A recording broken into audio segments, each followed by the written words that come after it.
Yeah, looks like we're on. Hey guys, welcome to episode 5 of Ferris Makes Emulators. Today we're going to be continuing on the N64 emulator, as you probably expected and knew. Um, I'm still kind of fighting some jet lag, so I don't think I'll be as talkative today as I usually am. Um, but I'm definitely in the mood to code on some stuff, so I think we'll make some pretty good progress today.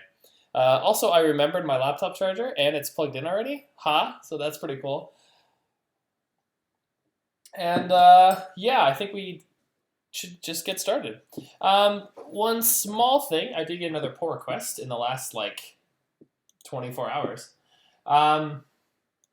Let's take a look at that. It was by Ketsuban, I believe I'm saying that right. Looks pretty Japanese to me. This pull request was make RSP a unit struct. And this was last night. I couldn't remember the syntax, so I can show you the code right over here. In RSP. Yeah, here. There was this RSP struct that I was making, and I wanted to make it a unit struct as he was saying here, but I could not remember the syntax. I think I had something like RSP equals unit or something stupid like that. Anyway, it turns out the syntax is just to add a semicolon after the type and not have any of the braces or member definitions. So that's actually what this commit does, and I'll be accepting that now. So thanks, Ketsuban, for teaching me that syntax again. That's pretty nice. And yeah, go ahead and pull that. And we should be good. Also notice I have my headphones on this time. I'm listening to some music, as I need that today.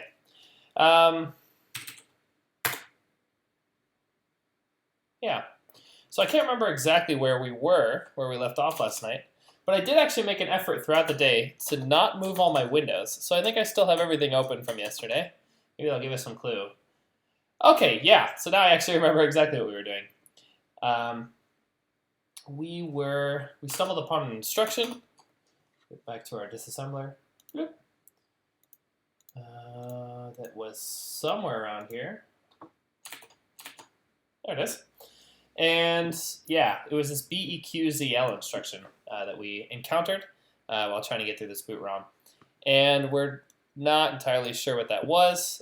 Some guys, I believe the MAME N64 plugin maintainer, I don't know what they call this, was on yesterday giving me kind of hints about this.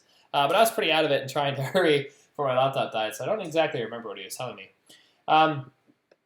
But I do remember this is probably branch if a number is equal to 0. Or, yeah, probably, yeah. And then I'm guessing that's T0 is going to be the number that's either going to be equal to 0 or not. And then this other operand is probably a jump address. Or maybe it's the other way around. Maybe we jump based on this value. Checking against this number. Actually, that probably wouldn't make sense that you would do that with a constant. So yeah, so this is probably the number we're comparing to 0. And this is probably the branch address that we'll go to if we actually do the branch.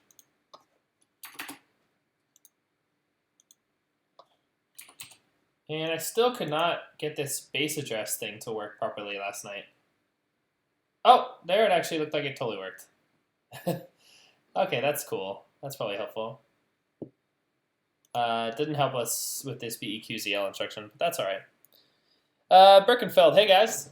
How's it going? Glad to see you here again. Cryzen92, you as well. Baggers joined us as well, thanks. Citrus Lee, how's it going, man? I was just talking to him actually before the stream about why Rust, so I guess I can elaborate a little more on that. Rust is just a language that I really like to use these days. It's, in terms of writing emulators, because it's a systems language and it does have a pretty big emphasis on performance, I would say it is at least as up to the task to write an emulator as C or C++. Beyond that, I don't think there's any more reasons needed to use Rust. Daniel Cullen also here. Hey man. Also cool to see you again. Or see that your presence is in the chat, I guess. Cool. Yeah, so we're looking at this BEQZL instruction, and there are a couple things that bug me about it. First of all, you search BEQ and you find some stuff. You search BEQZ, and you don't find anything in this data sheet. I also tried some other things like BEQL. BEQL actually does tell us some things. And actually, just now, I think I just figured it out. So the L stands for this likely thing, and I don't fully understand that yet. But what I'm seeing here with BEQL is that we have two operands and an offset. What I'm guessing, because there's that one register, the first register on MIPS, that always gives us 0 when we pull values out of it, I'm guessing BEQZL is actually just a shorthand for BEQL with one of the operands being R0. And if someone knows more about this than me, I would love for them to affirm or deny that in the chat. But that's definitely what I'm feeling. Birkenfeld says, yep, BEQZL XY is an assembler alias for BEQL X, R0. Awesome. So that's actually really cool. So now we know that this is BEQL. I bet if we look at how the instruction's decoded, then that would have been actually fairly obvious. But cool. We thought about it and figured it out. Good stuff. Birkenfeld, A, stripped that Y. Yeah, of course. Only one operand in BEQZL. Citrus Lee, I was asking because you made some awesome stuff with F#, so that's why I asked. Thank you again for that. That Smash It demo that I showed last night, one of the Super Nintendo demos, that was actually written in F#. And if anyone would like to see the tech on that, I might actually... Because I've been thinking about doing a write-up on that, and I might actually just like stream me going through the code and talking about it. I think that might actually be cooler. And then I don't have to release the code, which is an advantage, because I still want to do another couple demos with that tech. So I think in demo scene style, I kind of want to keep that down. Daniel Collins says, I would assume likely is a hint to the CPU on which branch that will be taken as an optimization. Crysis says, yeah, most likely. Hey, that's fairly interesting. That's pretty interesting.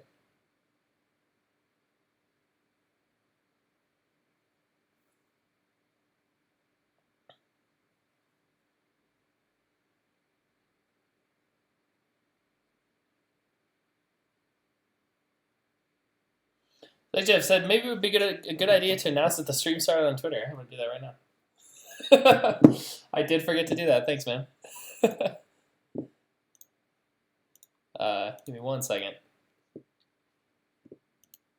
I'll even put on this break thing.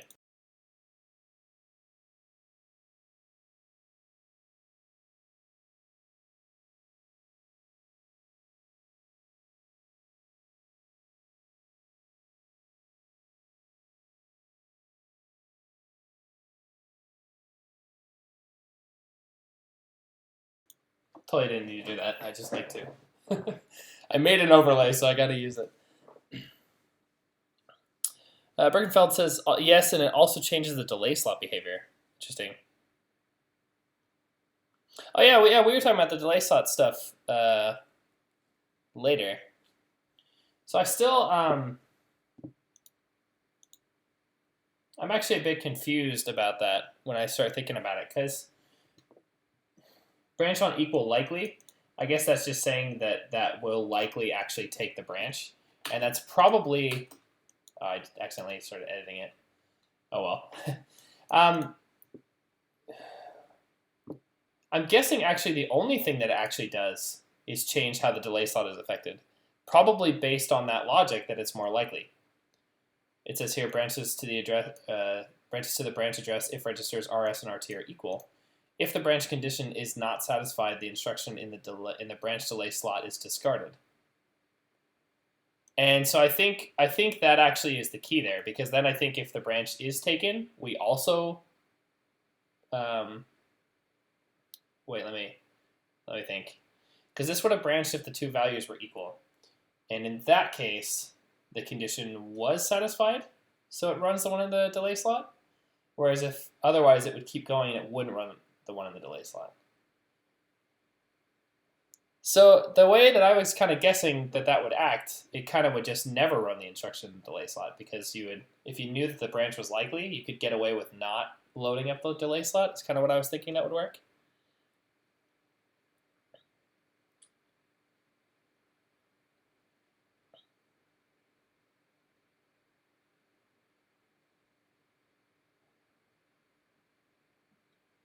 Ooh, Birkenfeld says something interesting. Says the likely variants are good for loops where you can move the updating loop counter, or you can move updating the loop counter to the delay slot. So I guess because that would always be run, you could like technically save a cycle by not having to explicitly update the loop counter, because it would happen like at the same time you took the branch. And then at the very end of the loop, you wouldn't necessarily actually need to update that loop counter anymore. So it would make sense, I suppose. Because I guess if you are branching, especially in a loop, you're going to be branching backwards, not forwards. And so then you would want to discard that.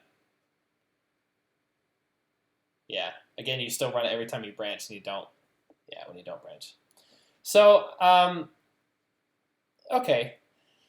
But I'm still a bit confused actually about, so I'm guessing that this is still the only difference between this and the not likely one. Just the delay slot functionality, because otherwise I feel like it would say it unless it's something that's really obvious.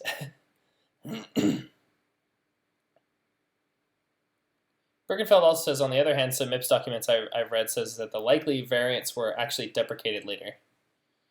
Yeah, but that could make sense, especially if you're doing like, because those would have been different like generations of processors. So having a different compiler that would understand that wouldn't be too not sensible. Dana Collin, I coded some PS2, which has an R5900, and as far as I know, it doesn't have the likely version. Now I kind of wish the N64 had a 5900. There's probably a bunch of other stuff that would be annoying anyway. So actually, I'm just going to look for the not likely version of this and just see if it says anything like that.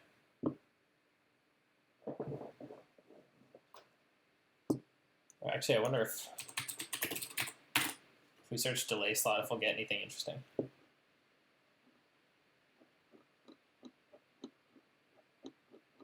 Again, this is the kind of stuff that would actually be better to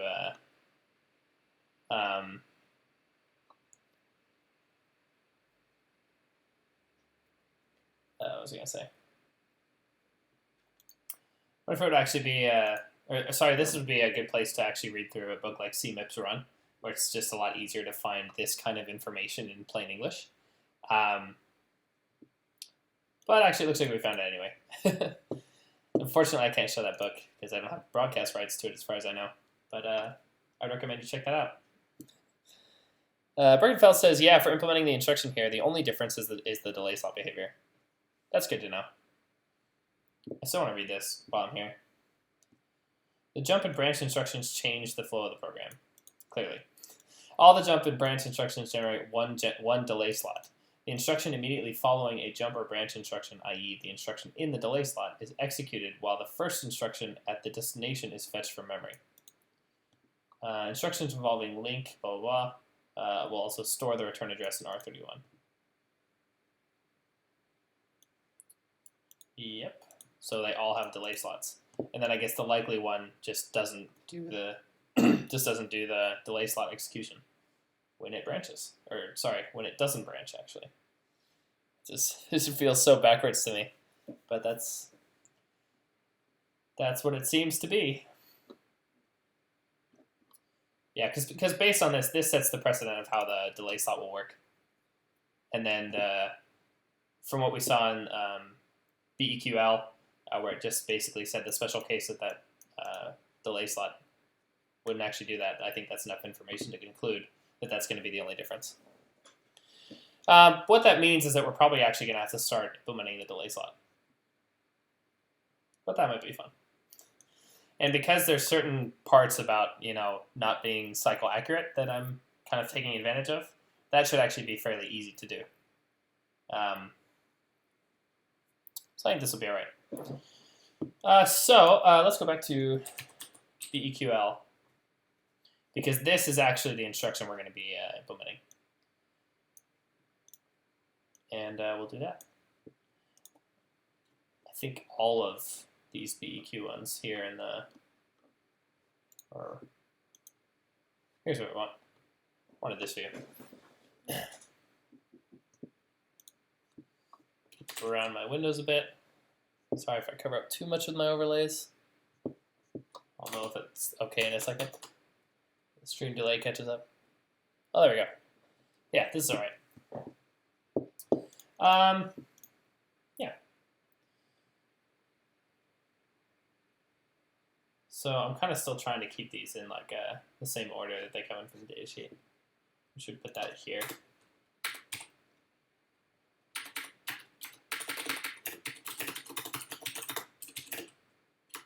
BQL.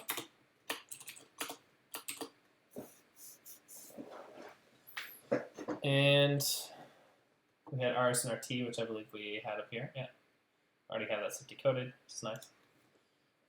And it's just calculated from the sum of the addresses of the instruction of the delay slot, 6-bit offset. Constants of general purpose register RS and the constants of general purpose register RT are compared. If the two values are equal, program branches. Otherwise, it doesn't. With a delay of one instruction. So it's going to go fetch the new address, execute the delay slot, which is really just a fancy little pipeline thing. If it does not branch, the instruction of the delay slot is discarded. There we go then. So that branch is some stuff. It's going to be self.read reg GPR. That's going to be RS as usize. And check if that's equal to the other one. Oops. Read reg GPR. RT as usize. And then we actually do a branch. Token awesome. The clicks. I love these cherry blues. XSK, yeah! I forgot to check Twitter for 30 minutes when this happens. Sorry, we didn't actually get that far. I just started writing code. So you should be good. Cool, so now we need the offset. Yeah, so this was the...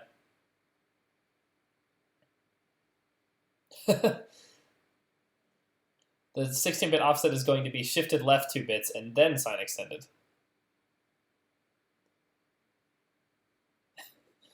I'm actually going to do that by sign extending and then shifting left 2 bits, because that will make it easier. Do I need to do like a wrapping shift left? That's a dash.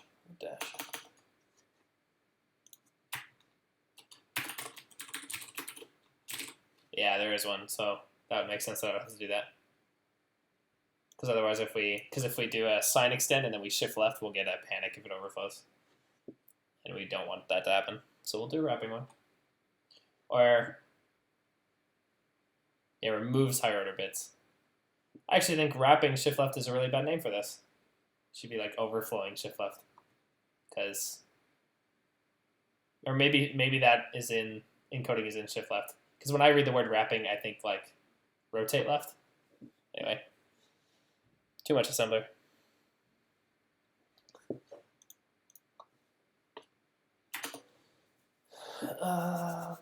Yeah, so then we're going to do basically the same as this. Let's sign extended offset.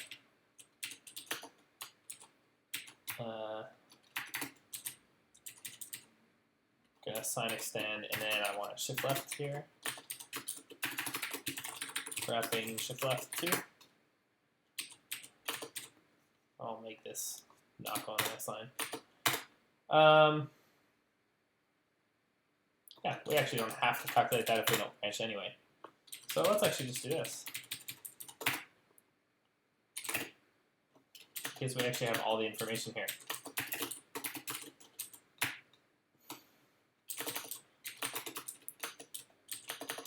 Oh, I hate when my editor does stuff like that. Screw it. We'll do it multiple lines.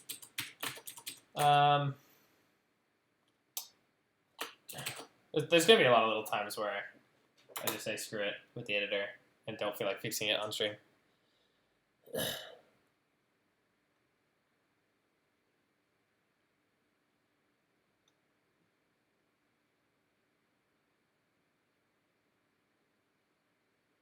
Okay, so wrapping shifts wrap around the shift amount, not the result. Yeah, that's correct.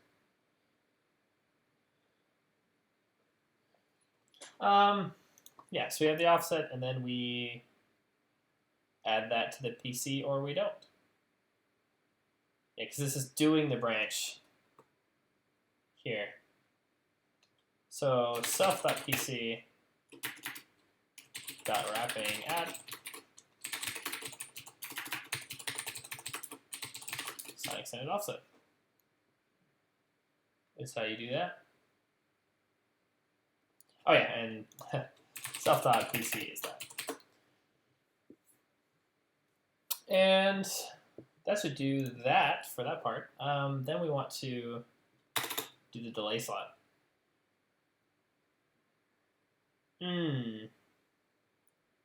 Quick question. What's the delay slot stuff like? If like that's also a branch or has something to do with the PC. Is that possible? Be a weird program, but I don't know. I think you're fine because I think you have to have adjusted the PC first to be able to read the next byte, which is happening while you're executing this next, the delay slot instruction. I'm totally overthinking this, I know that, but you know, interesting stuff. Do this, adjust PC, and then we'll do the delay slots. Which is going to be, yeah, and also do split. We'll do that when we need to. So the delay slot was going to be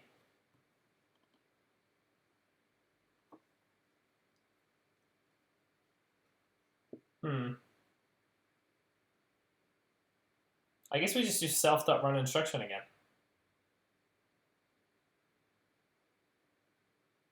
I think that's what we do.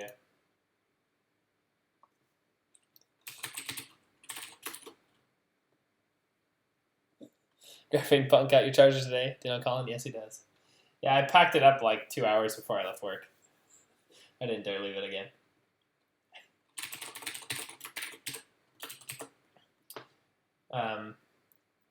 This is actually, so the reasons why this itself, this would kind of be a bad idea, is you could potentially Stack Overflow with this.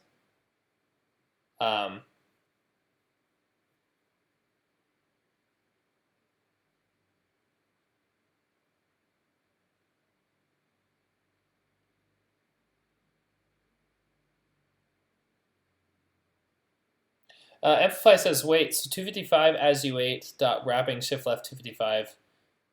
Or, sorry, dot wrapping shift left 2 is going to be 255 because the 2 is turned into a 0. No, I don't think so. The shift left doesn't actually wrap anything.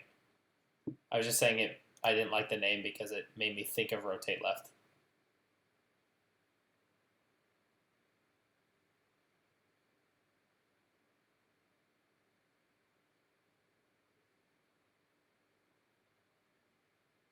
Oh, wait a minute. I just started reading this. That made me not happy. So we actually do want this to be able to exceed.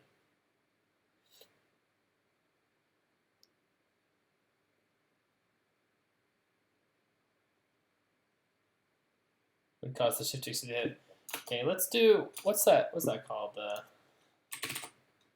The sandbox or whatever it's called. I don't remember what it is, but we can just run this. Just run it in here. So we wanted, it's funny. We wanted Yeah, play.rustling.org. That's the one I wanted.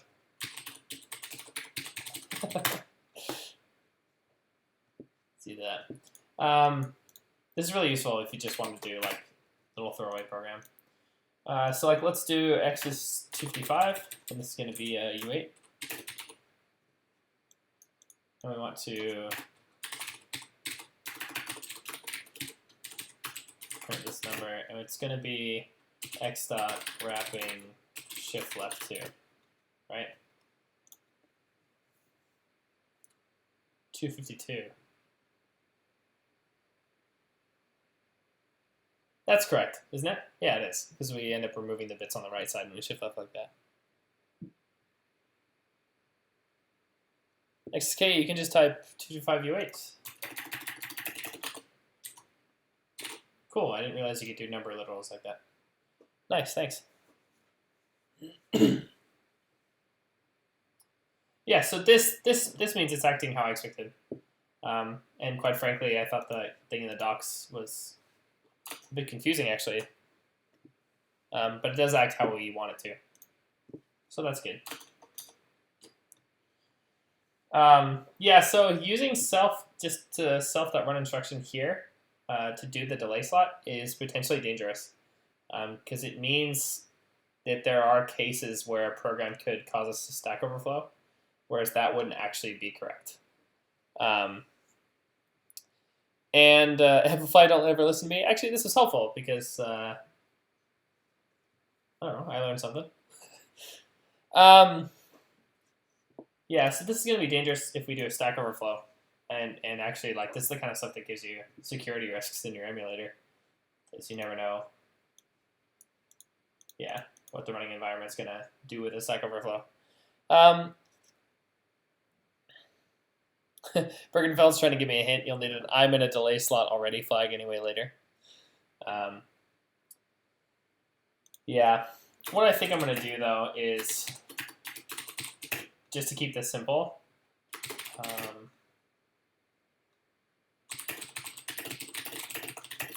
going to do this. Don't do delay slot this way. And deal with it later. I think this will be okay for now.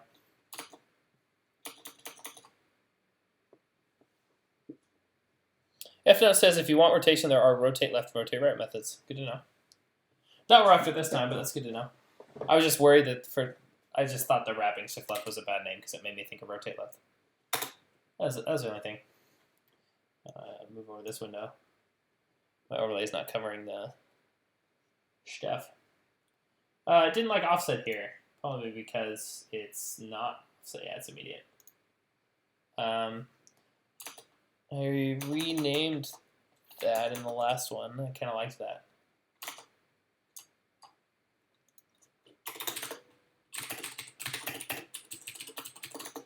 Do that. Typical access fill the PC on type and mute CPU, but no. Yeah, it's probably right to see.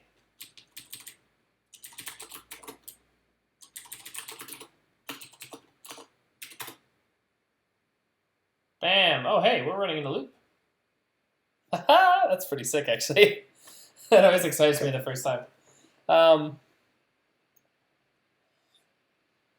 right, so let's break this and kind of see what is going on in this loop.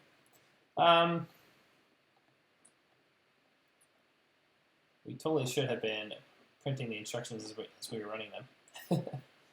Forgot I wasn't doing that. Could also check the PC against some other stuff, but that's not the best way to do it. I think we need to just print the instructions as we encounter them.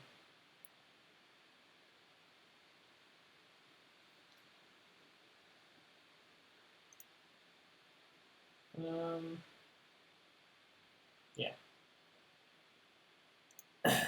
So this actually, one of the pull requests I rejected for basically being too large and significant. Like it was a really cool pull request, but it was just sort of too big for like the format. I felt like the people watching the stream would miss out on too much.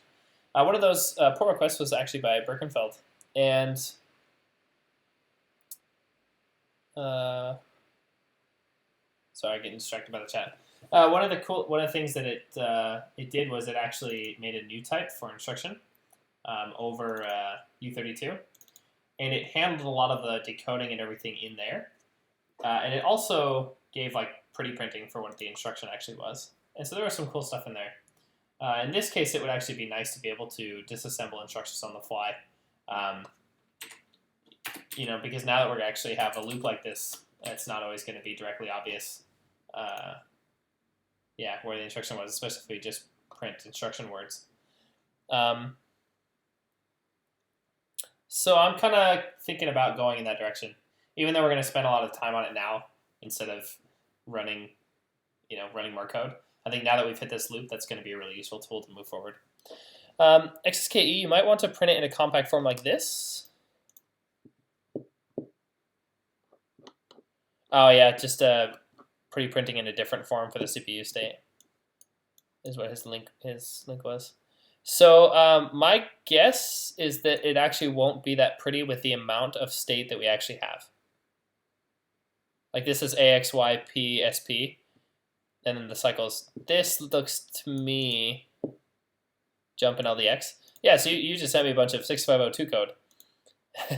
and I think that just because we have tons more registers and everything, I don't think it will actually work so nicely. Unpause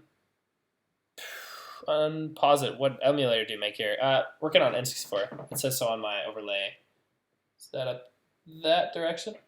Straight up?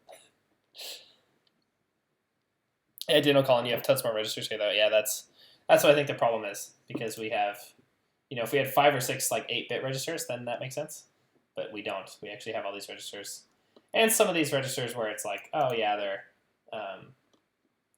unwrapped like this just because of the way I modeled them. But yeah, I think the more important thing is going to be printing out a disassembly of what we run, because actually, I'd be willing to bet that actually printing this state every time is actually going to be less useful. And printing disassembly as it's running the instructions is going to be more useful.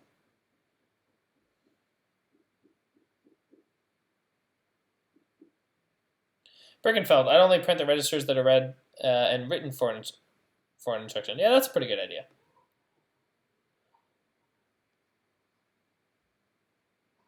XSK says, could just print the instructions being run to see the control flow. That's kind of what I was thinking of. So I think I'll start with just printing the instructions that are being run and not printing the state every time, and then we can start looking at things that were modified and printing that as well. In doing this, we also kind of have to think about like enabling or disabling this kind of printing and stuff. So we'll have to write some code for that as well. Need to change my music really quick because this song sucked.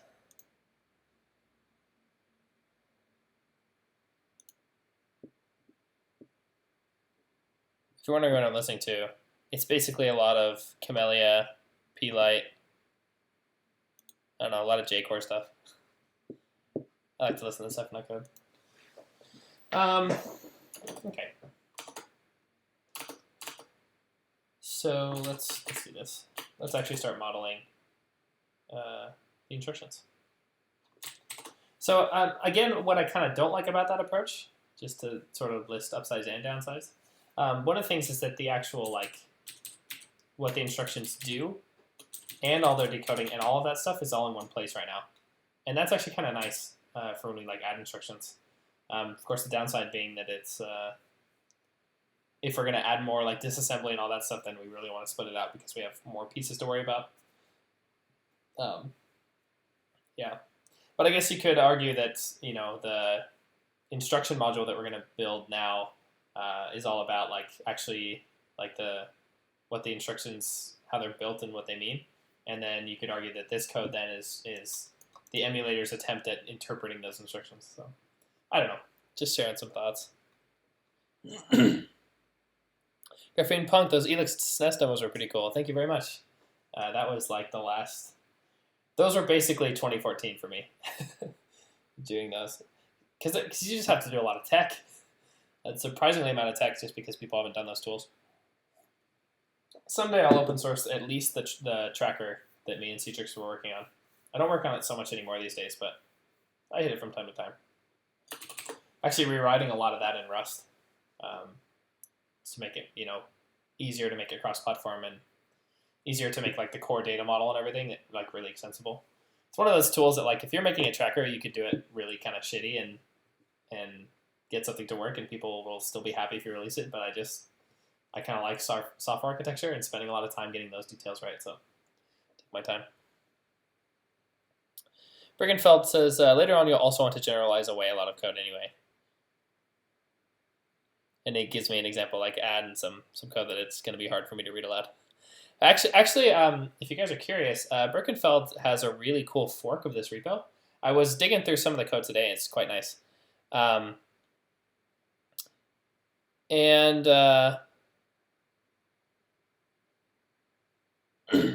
Yeah.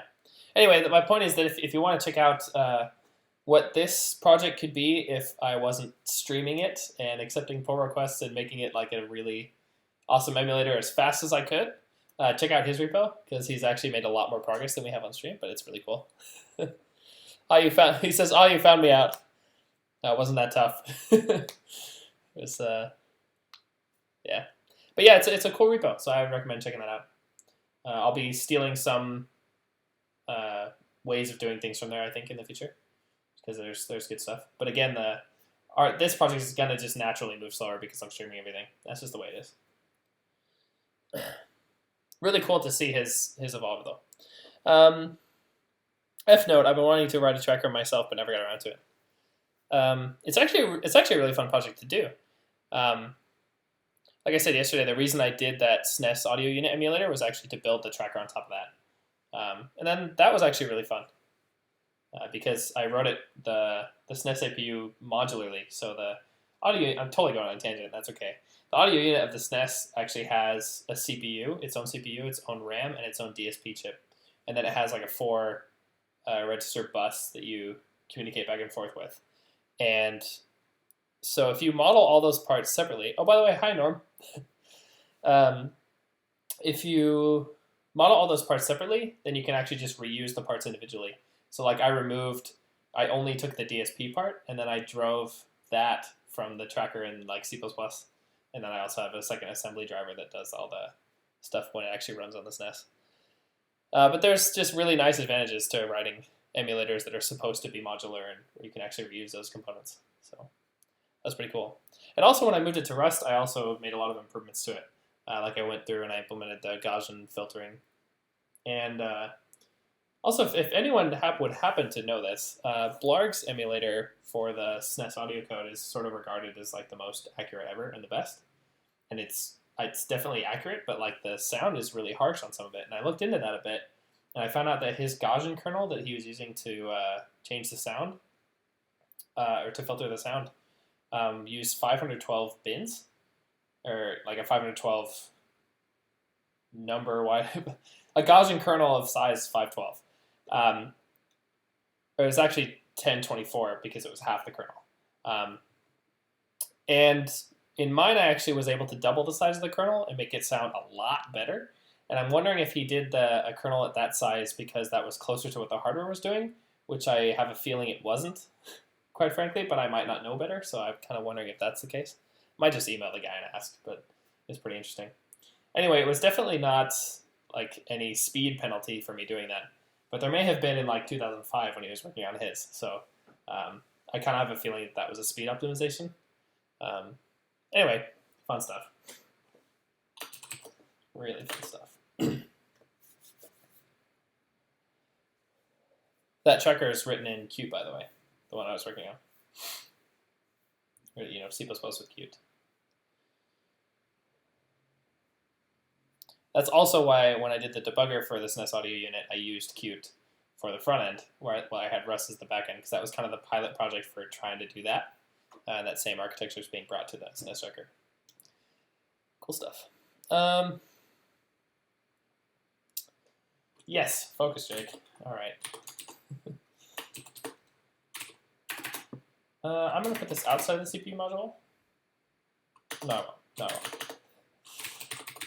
Instruction.rs. So I always forget the syntax for new types.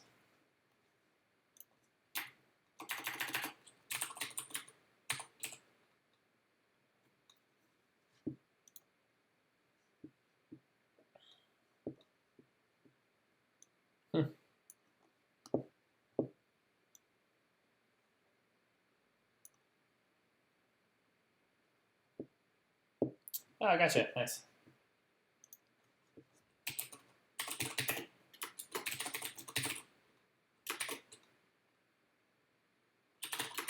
Yeah, I guess that's it then. That'll do it.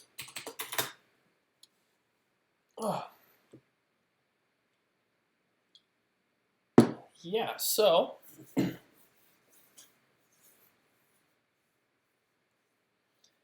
Cool Laws, good evening. Good evening.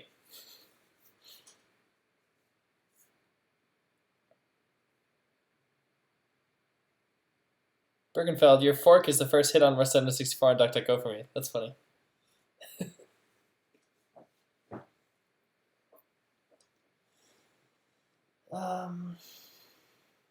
Yeah.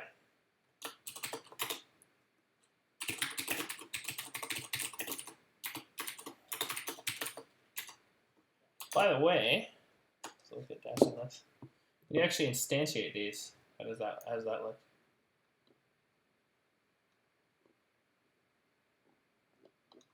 Some unfinished thing here.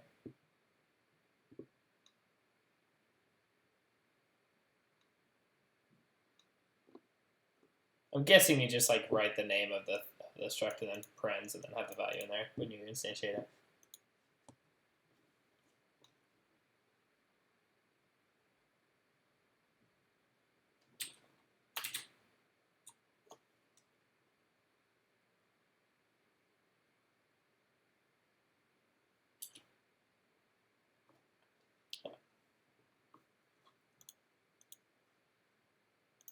So actually what'll happen here, use super instruction, and we're going to need to go into main.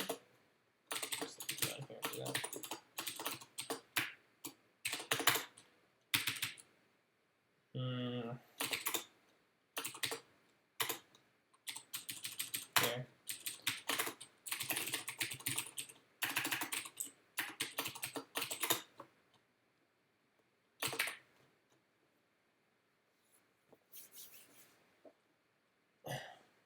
Yeah.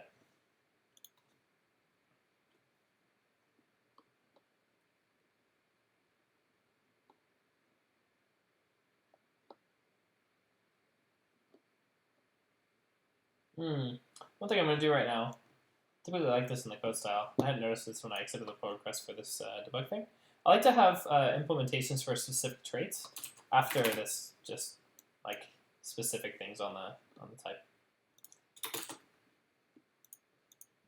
This is a small thing.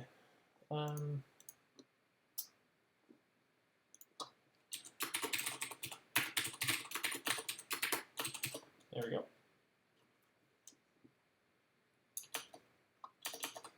Run the compiler, see if it's going to complain about a lot of things, but I want to see what it complains about. Okay, good. So that is actually how you build this. So now we can take this decoding and put it on the instruction here. So like code function, I'll just call it rs. Itself. That will give us a U32 as it is now, which is quite alright.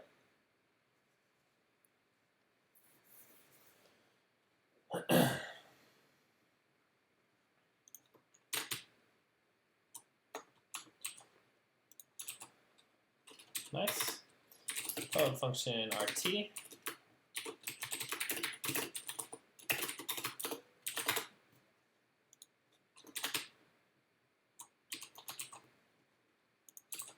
And if you guys can get a hold of Camille's Planet Shaper album, so good. So good. So here we do function immediate. So 32. And one of the things I actually want to do as well, function offset.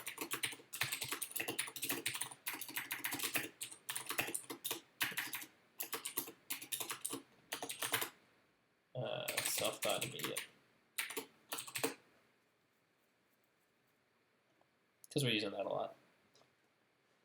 Then opcode. And the reason I kind of skipped this at first is because I think I want to start modeling the opcodes like this.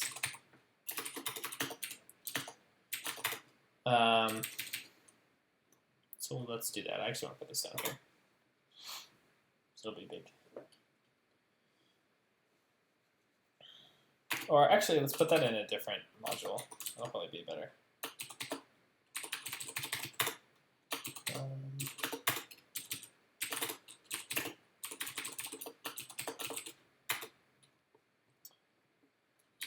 Enum opcode.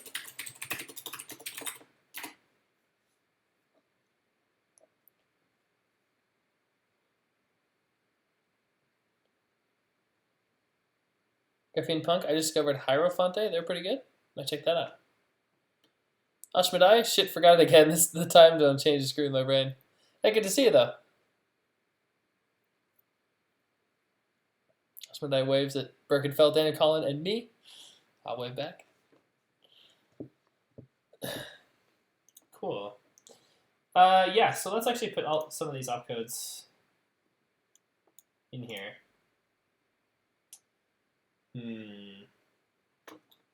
I do not remember something.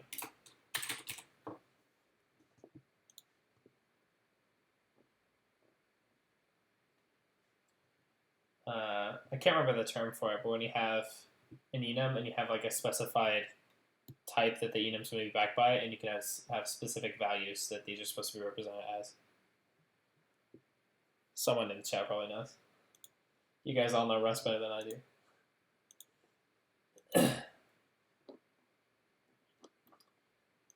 Find it there.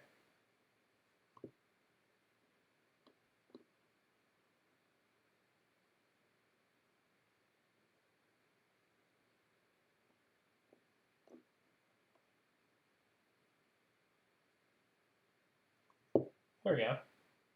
Enums have a discriminant. You can assign them explicitly.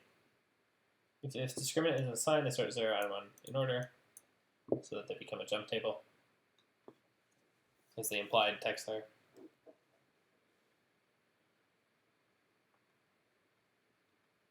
But I still need to catch up about yesterday's stream, but I read something about a forgotten charger. Yeah, you can watch the stream. I don't want to talk about it. New type is not what I was looking for. Is that? I'm sorry, I can't read your name. Merlquid. Merlquid. No, new type is not what I was looking for. I was definitely looking for the discriminant here. The reason why is because now I can do something like and is this, which is quite nice. F note, going from an enum to a number is easy, but as far as I know, going the other way is more manual. Yeah, probably. We'll find that out soon enough. And now I can start aligning things. That'd be nice. Probably start some kind of grouping like this as well. We'll get to that later as we actually start implementing more of these. Excuse me.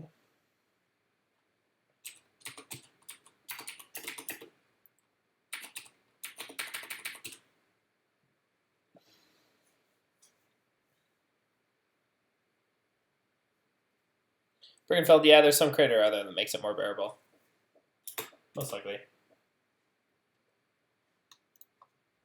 The whole ecosystem around Rust, including all the different crates that are available, is It's actually really, I think it's stunning for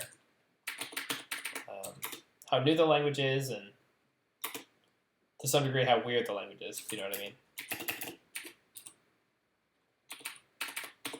And of course I mean that as a huge compliment. Like, I absolutely love it. Oh, and I need to be capitalizing these. I was going to yell at me. I think that's okay.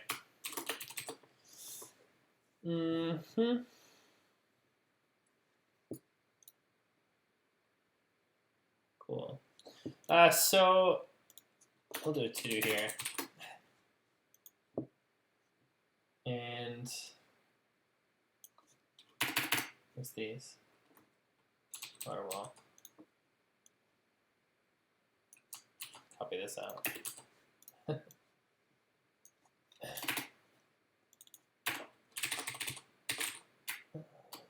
Instruction.opcode.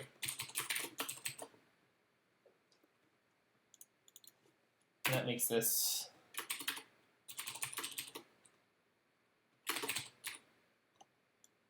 good. This is, so I'm going to start using inster here for the name of this.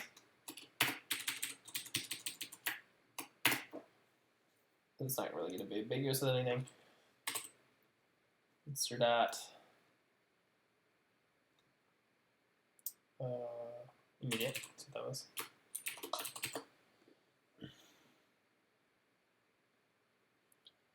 Ratchet 2497, what's up?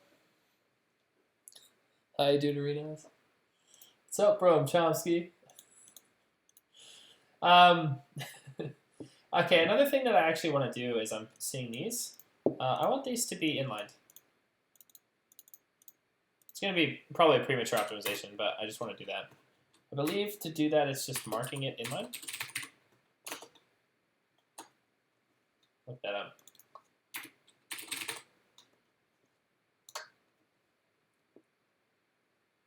Inline always. Yeah, you can hint or do always. I'm going to do always, because I have a feeling that if we just hint, the compiler is going to say, no, you do this all the time. It's going to make your code huge, and that's bad for cache. So I want to do this.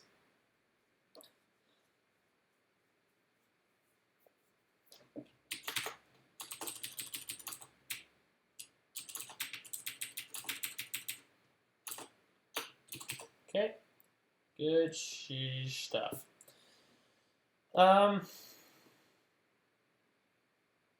Yeah. Nice and easy.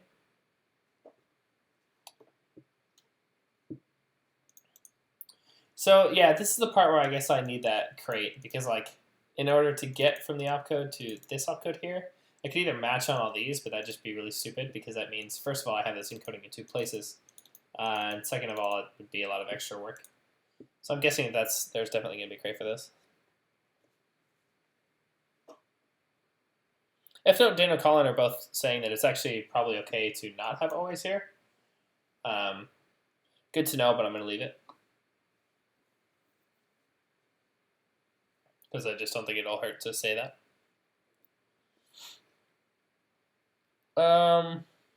Yeah, so let's go ahead and look at that.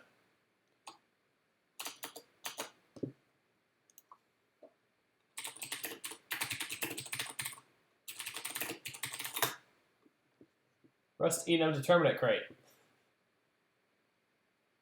If anyone knows what this crate is, by the way, I would love to hear it. Probably going to save us a lot of time, other than me just looking for it.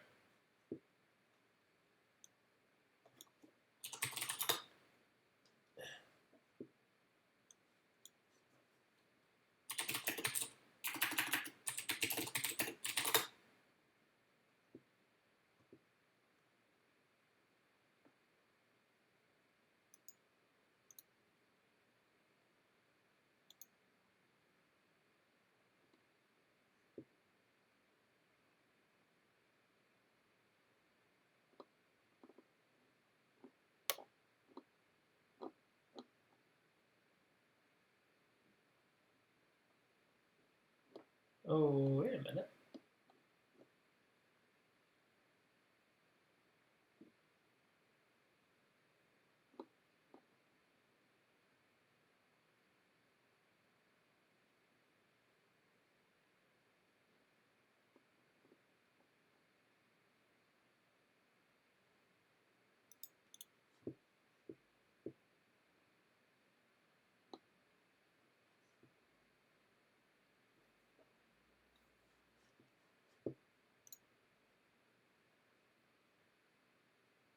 Birkenfeld lists 2 crates. Pull up in a sec.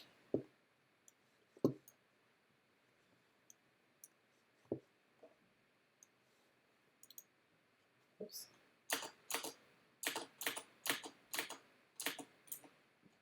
There go all my various windows, etc. There we go.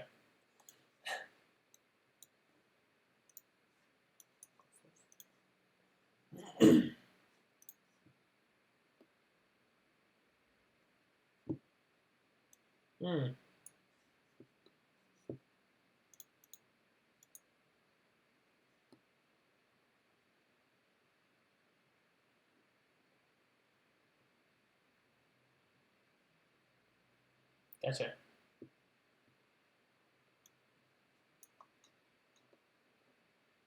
I just want to look at the 2 examples here, decide which one I like more.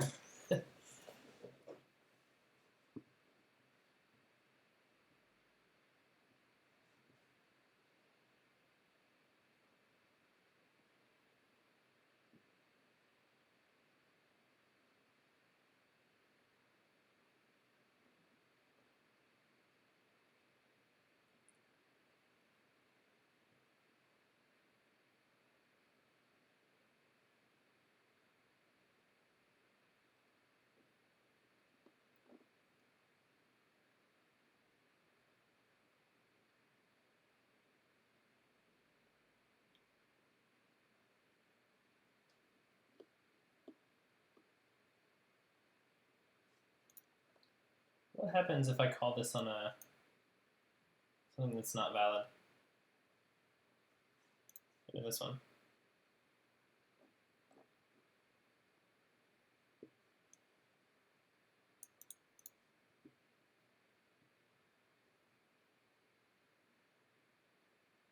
Might fail. Okay, it's a result. That's not bad. Because then we can. The nice thing about this result here is that we can still error properly. I mean, I'll still panic if it's an unrecognized instruction, but it'll be easy with this.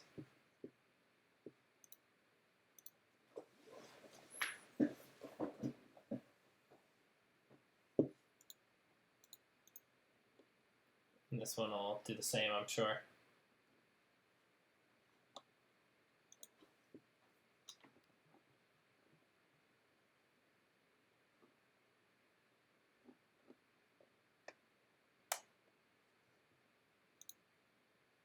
Yeah, same stuff.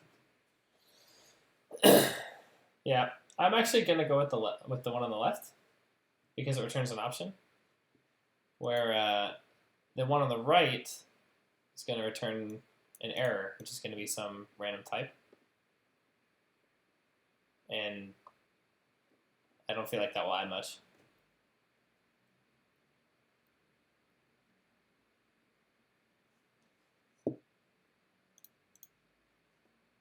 Maybe that's a silly reason, but I mean, these 2 things basically do the same stuff.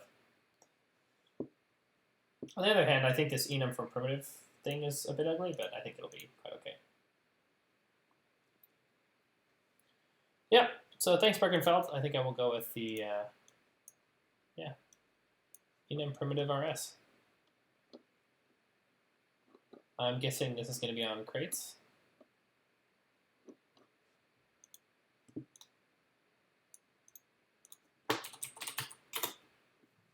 Or did he give usage here? He did not.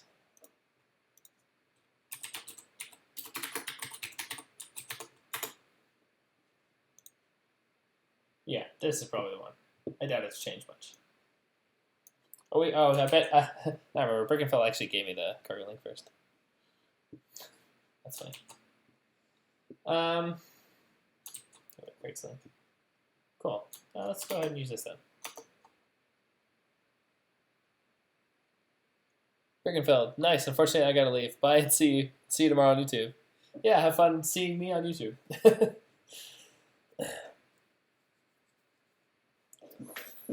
I will not be streaming tomorrow night, by the way, guys, because I made some plans, but or probably throughout the weekend. But I'll probably be back next week.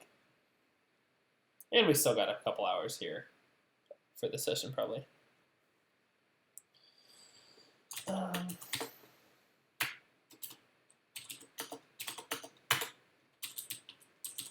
Man, I gotta admit, this was a lot more fun for me to have music on in the background. I do that more often. I opened the wrong file. There we go. Yep, so we'll add the primitive to our cargo file. So we'll get that package. And oh, it tells us to do that here, to have that usage. It says use star, but I still want to use 010 like we did. Definitely prefer to do that. In case there's ever the chance that there's a breaking change. Because that stuff's really annoying, frankly. Yeah,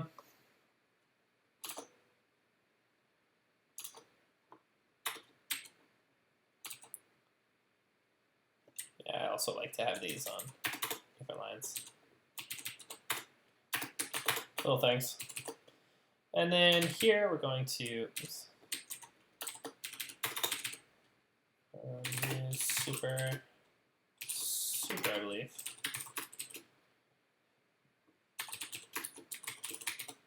Actually, with macros, I don't think you need to do that.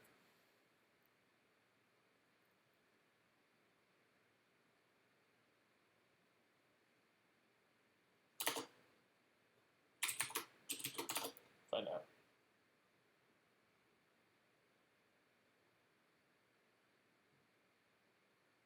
From primitive. It seems strange to me.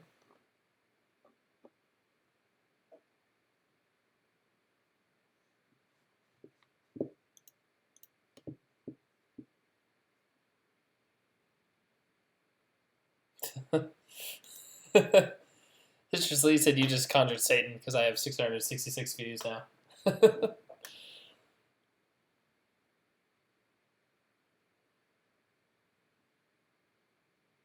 If not saying instead of using super enum primitive, you could just use enum primitive.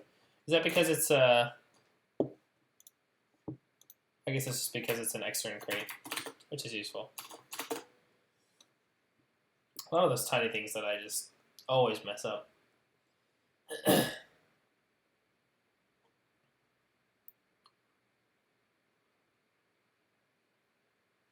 Yeah, we end up actually using num and num from primitive. That seems a bit strange to me.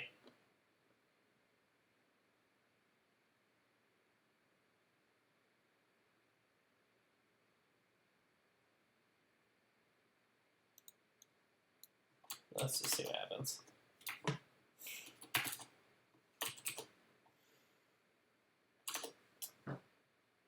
Yeah, so now down here, oops, oh, and I'm in the wrong,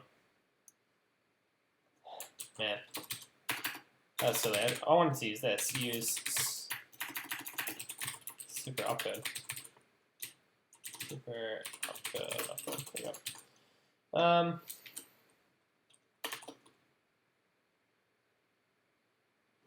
Yeah.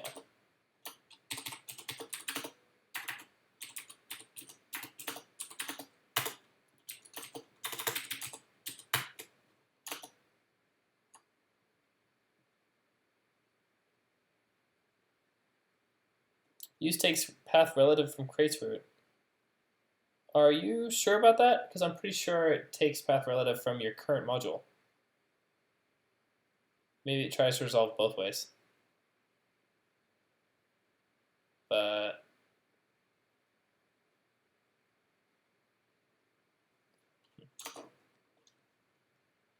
waiting for chat to respond.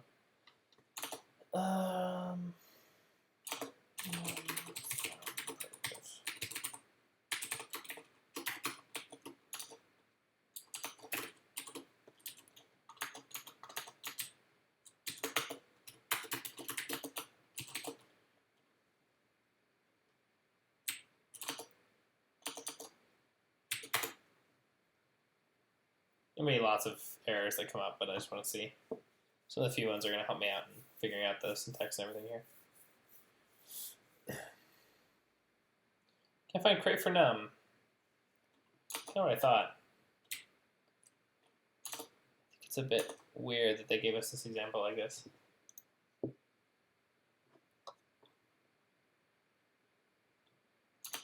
See what happens if I remove that.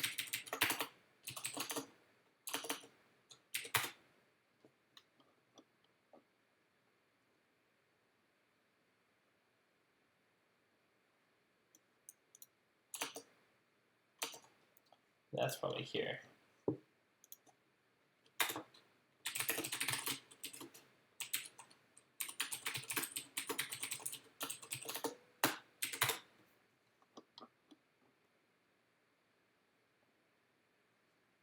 Yeah, okay. Just getting pretty sensible stuff now. But if note is saying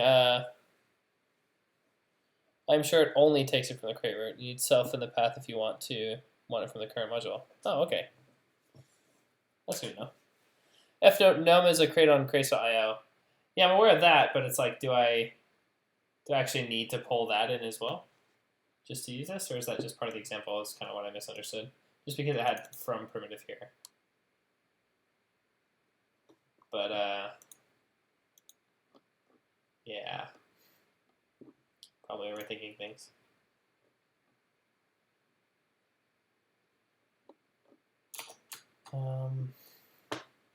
Yeah, let's just try it. Opcode.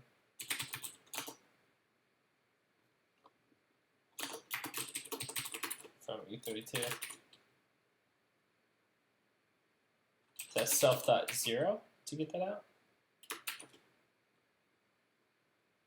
See what happens.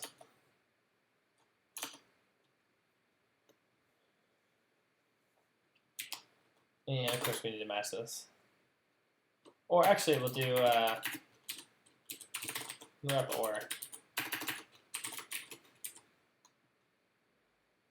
Oh, there's panic in here. This was in the CPU was doing this.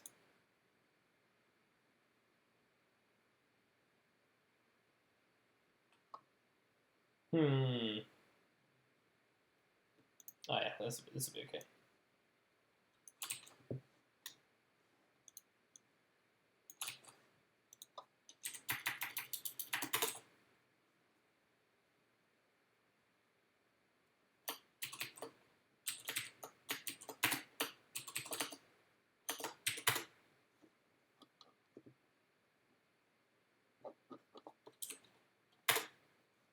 Colin says, I think you need num also. We'll see. Harkmai, how's it going? Lex says this crate exports a macro enum from primitive that wraps an enum declaration and automatically adds an implementation of num from primitive. Okay.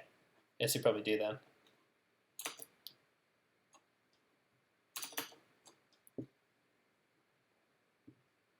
I was reading this here. Yeah, it looks like I probably do need num.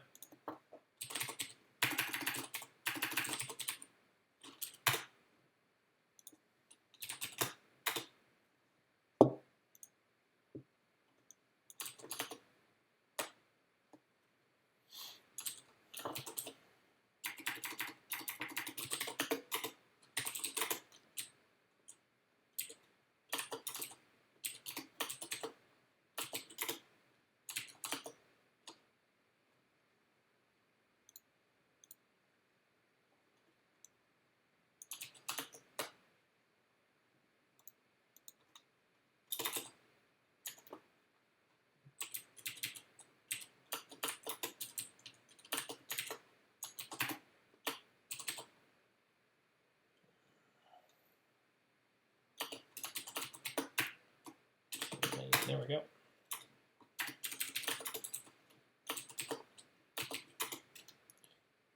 Okay. Now we start just fixing lots of errors. Num pulled in a lot of stuff, like Win API. What? What that's for?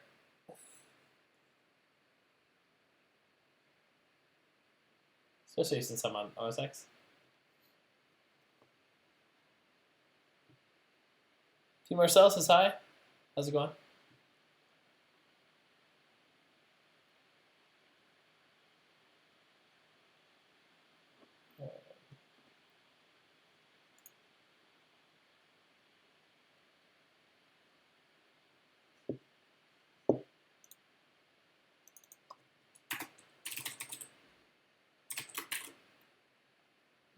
start replacing stuff.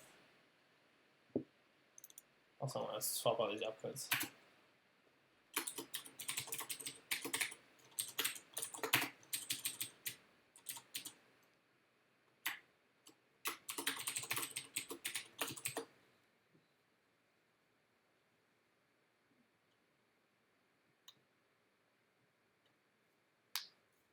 PRSL extra and crate belongs to main RS. Yeah, I moved it there. Chat delay.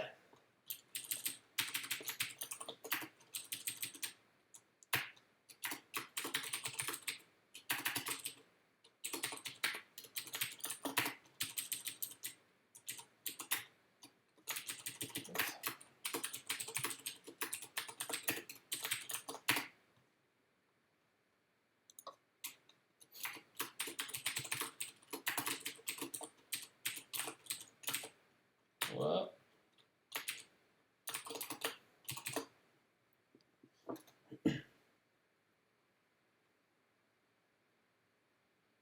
Graphene Punk. Watching your work makes me want to give Space Max another go. Oh, that's the Emacs stuff for Vim, isn't it?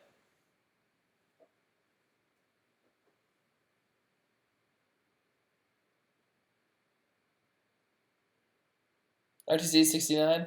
Yeah, we're using Rust. You're going to rust-lang.org, you can find out.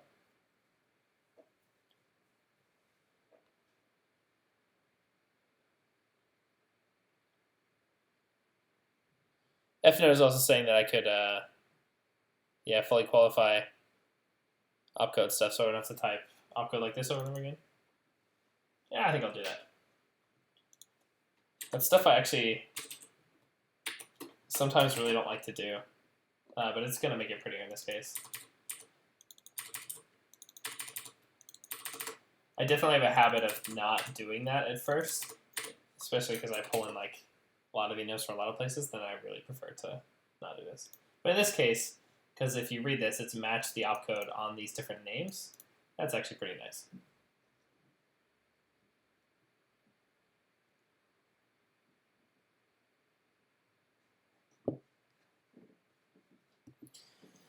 Cool. So, yeah, so we're still doing the stuff we're going to do. Replace RS with RS with inster.rs. Okay, that one, that one, that one. Not that one. Okay, we're good there. We'll do RT the same way.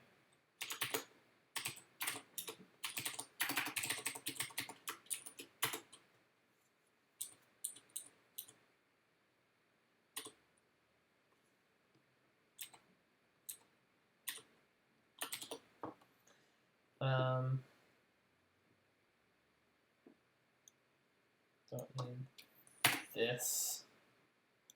So do immediates and offset that as well.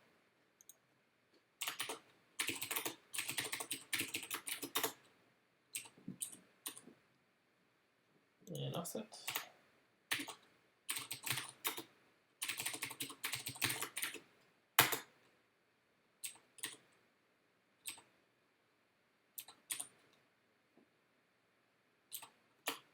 Yep. Looks good.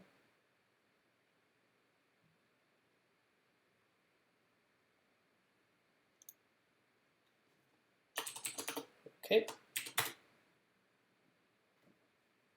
Took an so SpaceMax is pretty great, though the startup time is a bit slow. It takes about 13 seconds to load. I think that's really funny, actually, because it takes Emacs a while to load, too. like 13 seconds.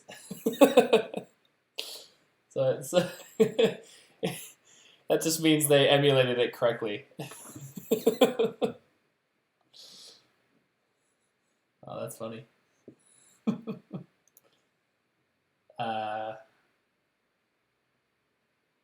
we have an RD somewhere?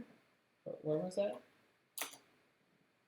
Oh, yeah, that's this. Instruction in here needs to be self.0.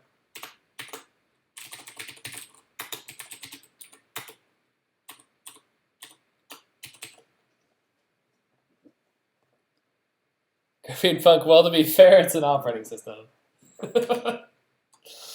Oh, man. That's why I want to use Vim with it, so I was decent editor. I love that joke. Emacs is a great operating system, only lacking a great editor. XSK is explaining the joke. I think that quote's awesome.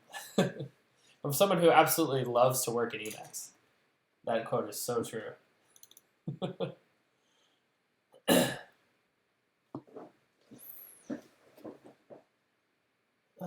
RD? What's RD? Well, it's this apparently.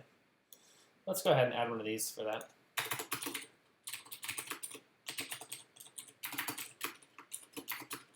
Yeah. Let's copy this.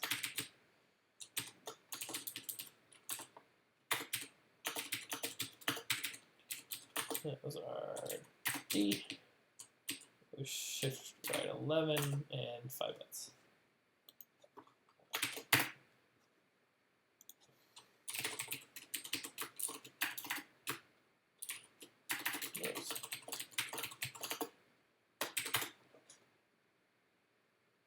XSK keeps saying, I love how you almost say XKCD every time.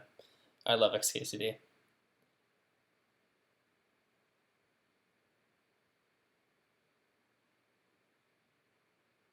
I like using Kakone, says F Note. Better than Vim, other than lacking secret system. Never heard of that actually. Graphene Punk, I like Vim's movement controls, but the way you're moving around all different buffers looks insanely useful. Yeah, that's not out of the box Emacs either. Actually, I have a couple of my own mappings to do that. So like I'm on Mac, and so I hold the command key and then just use my arrows, and that moves me around. I think I had to move some other stuff to make that the case. In terms of actually like creating buffers, then you have, same with like opening buffer and splitting the window is pretty easy. But other than that, the actual movement is just something I ended up adding.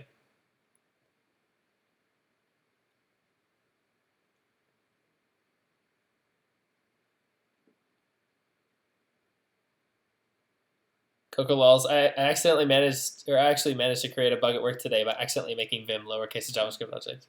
Nice. Token also, have you seen the XKCD joke in Emacs? I believe I have. Emacs butterfly.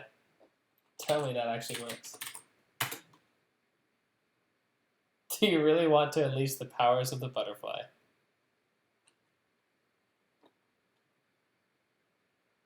I don't think I want to do that right now. Actually, you know what? Hells yeah, I do. Amazing physics going on. This is great, guys.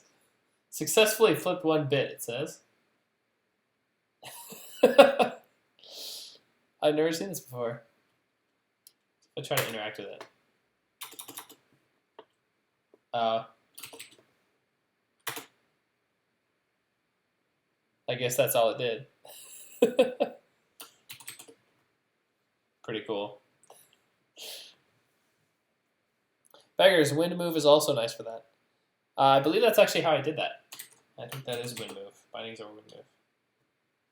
I also have buff move, where you can swap buffers, but I don't tend to use it very much. Let's look at my Emacs file.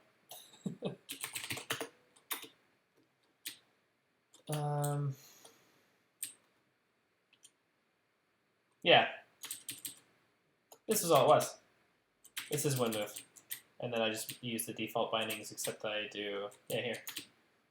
I bind it to super. So it's my command key. Also, I have this save hook where it deletes trailing white space. That's awesome. I don't think I have much else really, though. Drag stuff. I have drag stuff. That's pretty good. Drag stuff is what allows me to like take a line and then move it up and down. I like that a lot.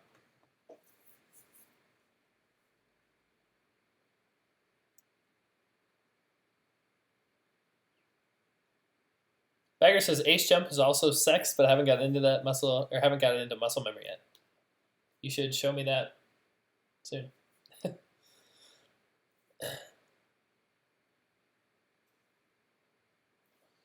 Yeah, anyway. Off the Emacs tangent and back to code.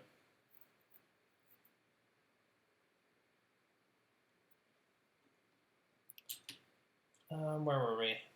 Yeah, we were trying to run it. Unresolved name instruction because this unrecognized instruction happened. And actually, what's cool about this is we can remove this, and the compiler actually won't complain because now we've covered all the cases in this opcode. So we've totally moved the complaint here, which is really cool that actually it worked out that way.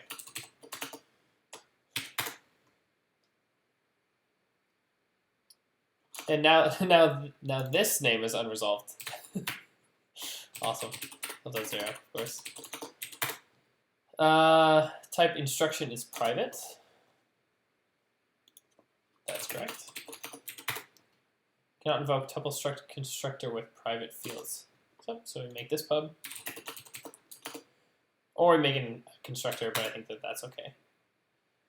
Cool. Here's something that's weird, though. Now we panicked an unrecognized instruction. But maybe I copied these wrong, because my understanding is that we should have hit that loop again.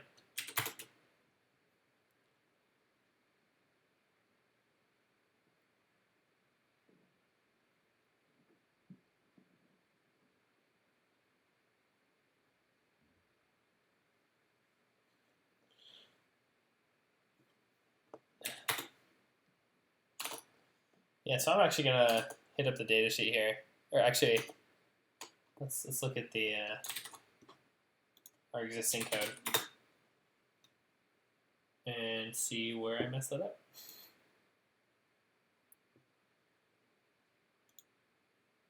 Because I'm guessing I copied one of those bit fields wrong. We should hit that loop again.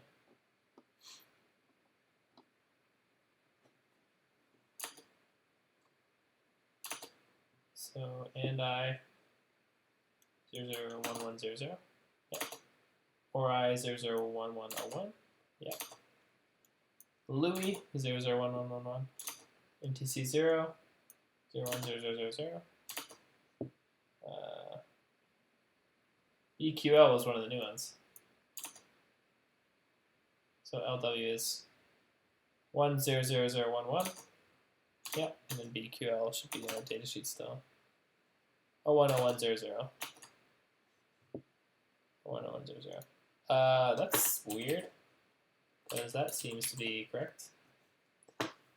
It's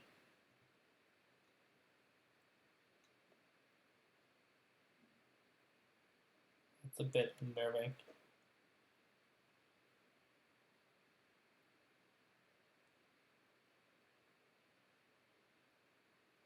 Oh, F note. It's because unwrap or is evaluating its argument, which is the takes the panic. Yeah, yeah. I understand what you mean now. That's funny. You should use unwrap or else. Good to know. So that will do the same thing. So then if this has some value, then we actually get the value out of it. Otherwise, we're going to do this. Yeah, then of course we need a closure. So we'll that's actually how it's going to delay this execution.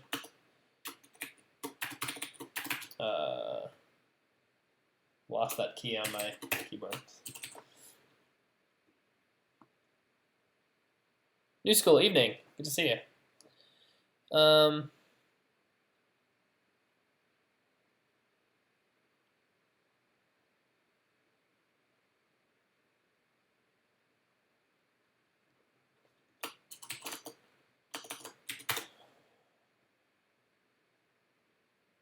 Okay, did I say that? I did. Recognize instruction 303. Data Colin said to look at the PC to see where we are. That's a good idea. PC 0, so it's that first instruction.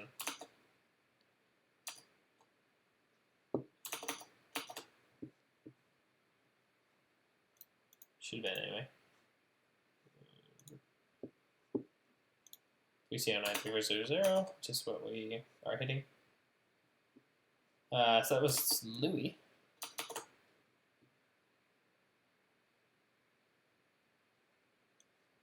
Strange.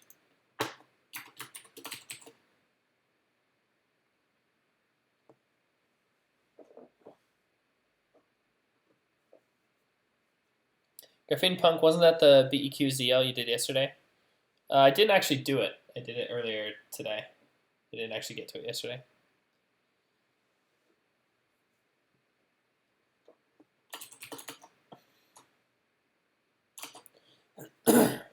Colin, do you mask out the bits right now? Ha! Oh, that's funny. That's totally what's happening. That was stupid. Oh, it's funny how that stuff happens.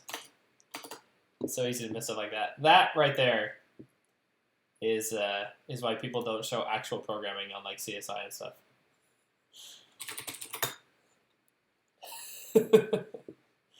Because that is real programming right there. Making just stupid mistakes. I had a buddy of mine told me that I was being really brave for doing a stream like this.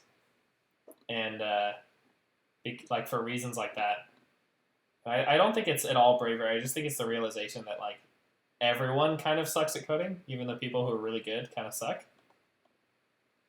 You know what I mean? Like there's these godlike coders that people have in their head never actually exist. But there's people that are really good at specific things. That's about as close as you get.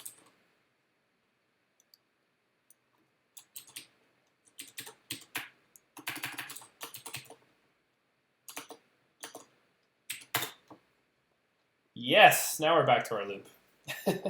Cool. All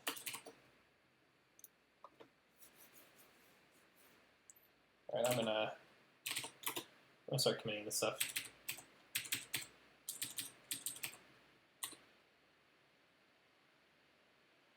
Yep.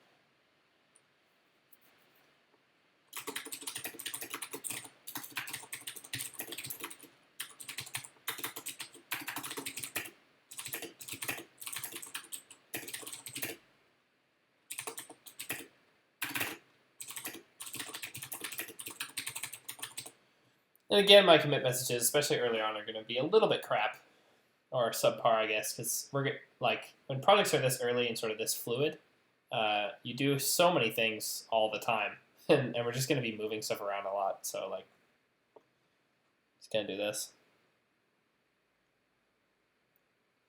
F-Note says, I'm pretty sure John Carmack actually is God, but none of us are Carmack. Yeah, maybe. I bet he sucks at some stuff too. With all due respect, of course. I just think if you stuck him on the stream, it wouldn't look that much different.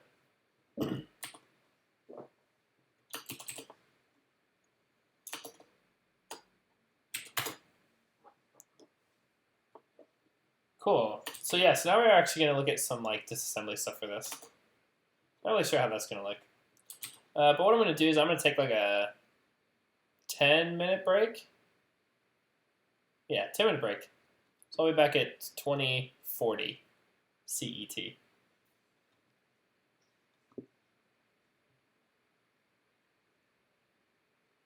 Graphene Punk. Hey, I was watching him live coding scheme the other day, and it was pretty much the same.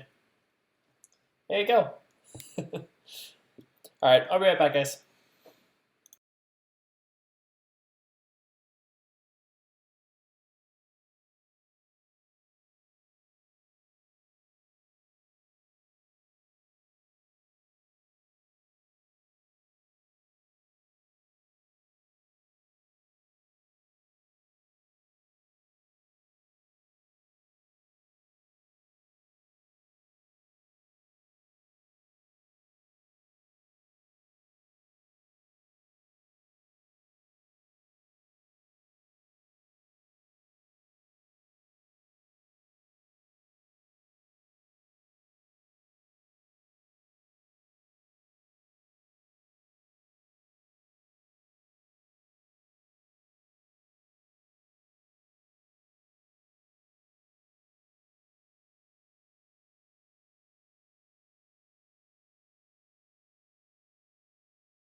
All right, I'm back,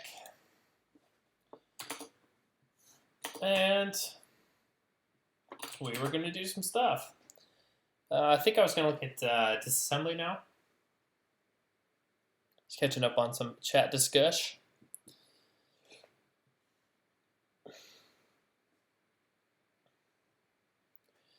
Yeah, I mean, still on the note of like, basically all live coding looks the same. A lot of people basically code the same. F notes says Carmack's typing might not be that fast, but the results you can get in a short period of time are astounding. Yeah, I mean, that's true.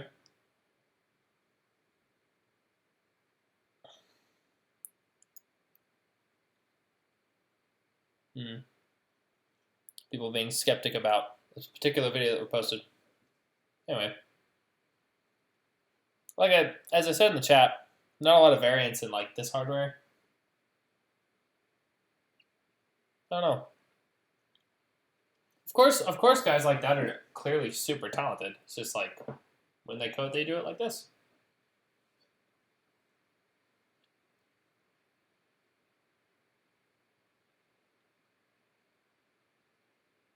No. Okay.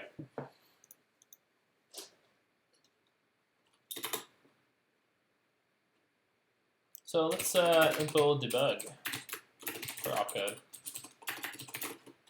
This is how we'll do our sort of disassembly, I guess. Because actually, we'll wait for a sec. Change the top level stuff first.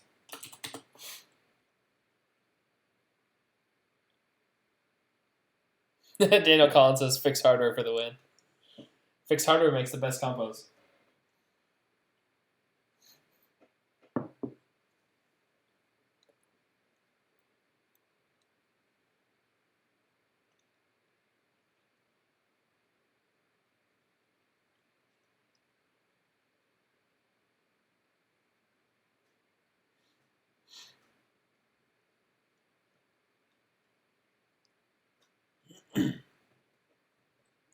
Osmondai, this Daniel Collin guy would code me in a corner, for example. I'm just a generalist. You could probably code me in a corner too. But if Tursock this year happens to have a live coding compo, that'd be fun.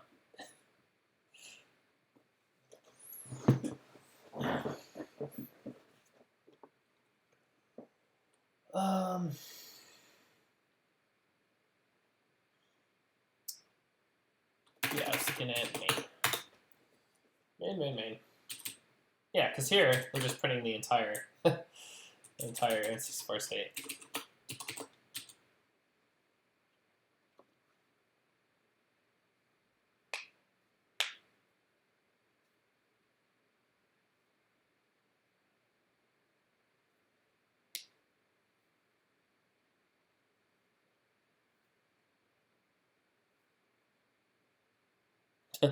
Osmondai says he met Daniel Collin at Unity HQ in Denmark when he was interviewing there.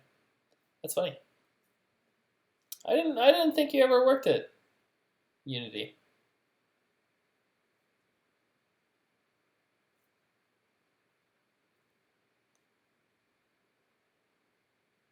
And again, I really don't know your guys' work history. Yeah, let's just print it when you run it. We'll worry about like making this stuff fast later. Making it like enabling or disabling a feature. Worry about it later.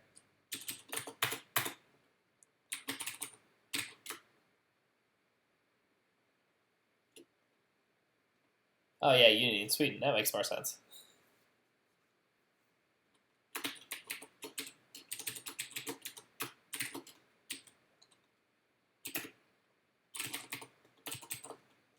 And we'll do debug on that.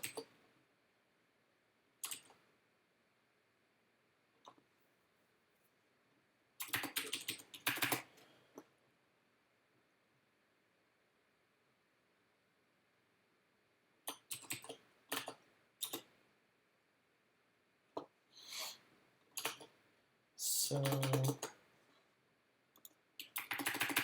debug.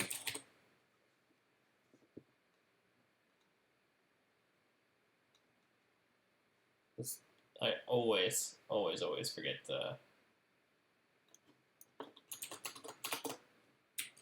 how this looks. Forget the signature. That's what I'm trying to say.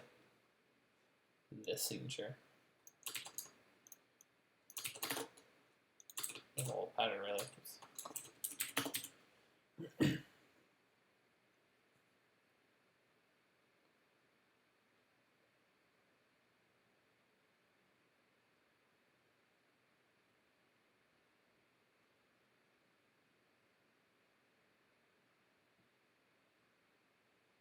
Oh, you're talking about Ninja Camp. Man, that sounds so fun.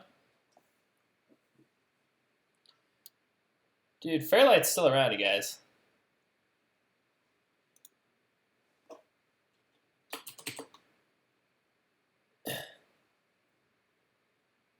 They're still active if you're competitive enough and you give them enough shit.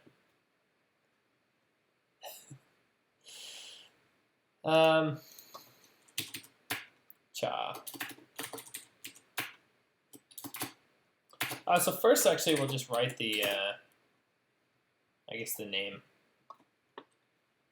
Oh yeah, we didn't want this for opcode. Well, losing my train of thought here.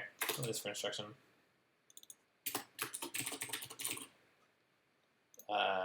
This as well.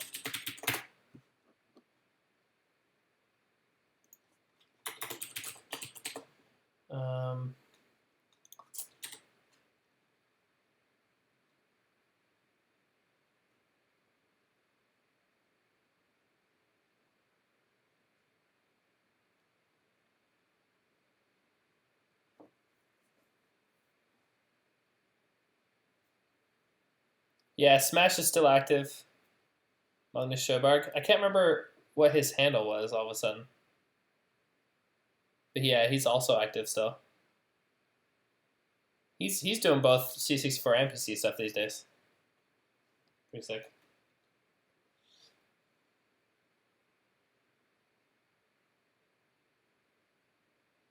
Pantaloon, yeah, thank you. GA Noga. Yeah. Yeah, they're still active. Although Smash almost never does like Fairlight only demos. He does Fairlight and CNCD demos. With desktop.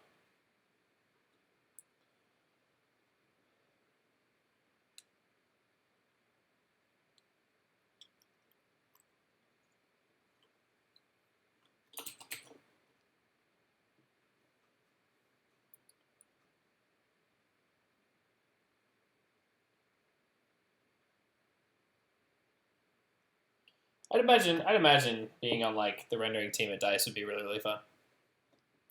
It would be fun work.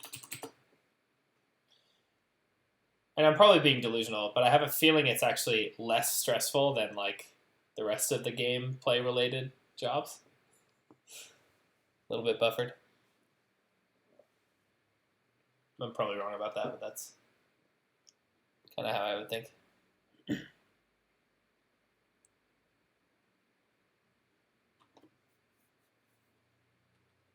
Lots of demo scene name dropping happening in the chat. This is awesome. Yeah, all I wanted to actually write was self.opcode. There we go.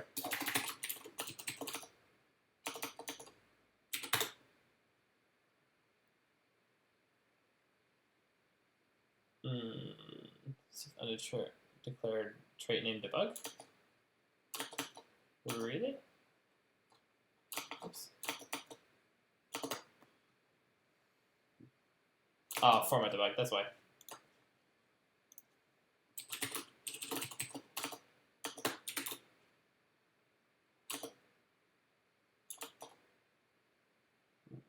Oh, I didn't save this. Display is not implemented for opcode. Okay, yeah, I guess I need that as well. Or we'll do this.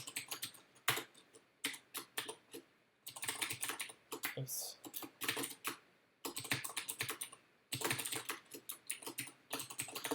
Be cute. Do that. Yeah, there we have the first part. Cool. Load and branch of equal. Yeah, so this actually makes perfect sense that there's a loop happening here. So we're loading an immediate value, then we're ANDing it with some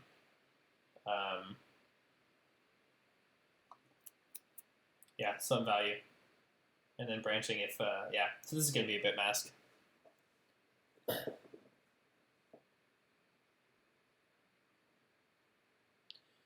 F note mentioned some stuff about Linus Åkesson. I actually just read a paper that he did today. What was it called? I want to pull up the bookmark actually, because this was really cool.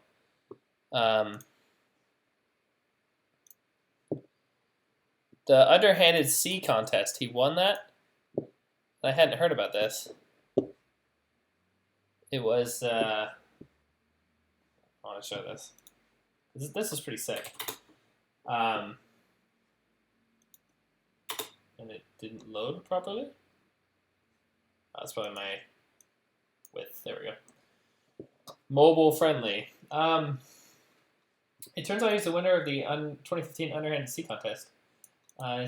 It's about writing a program that would pass a code review but secretly does evil things, and where the covert behavior can plausibly be explained away as a bug. I'll paste this link in the chat, and you guys can read it further if you're interested. But that guy is absolutely brilliant.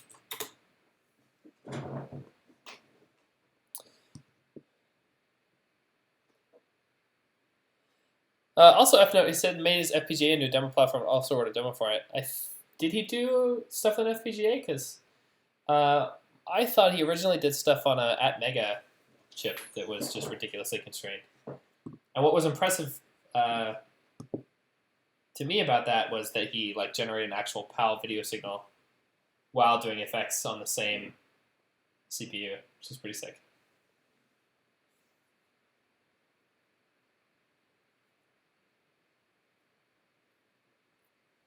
Ep.005 says the craft demo is cool. Yeah, that's the one I'm talking about. And I believe he did a second one on the same platform.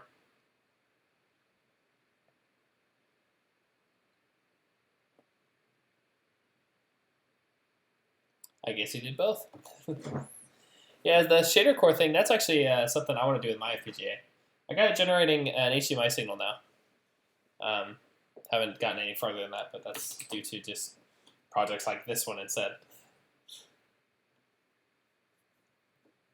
Everyone told me I always kept hearing horror stories about Verilog, and when I finally just sort of sat down and wrote a lot of it, it was very tedious, but it actually wasn't that bad.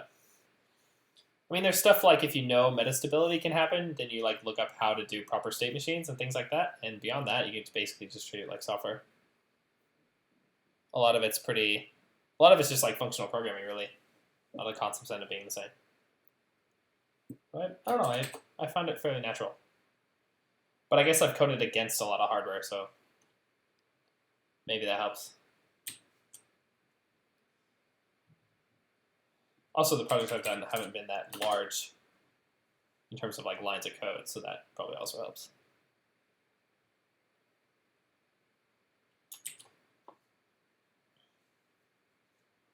Yeah, I wanted to print arguments.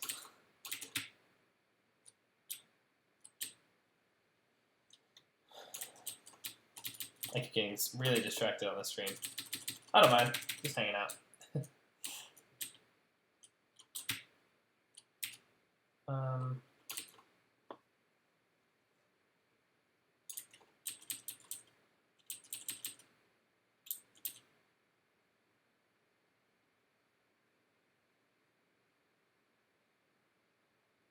All right.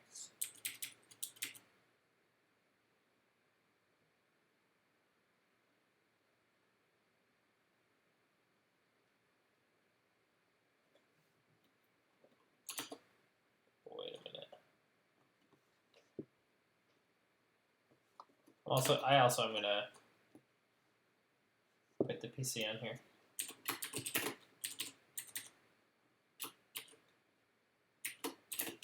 I'll take it from down here.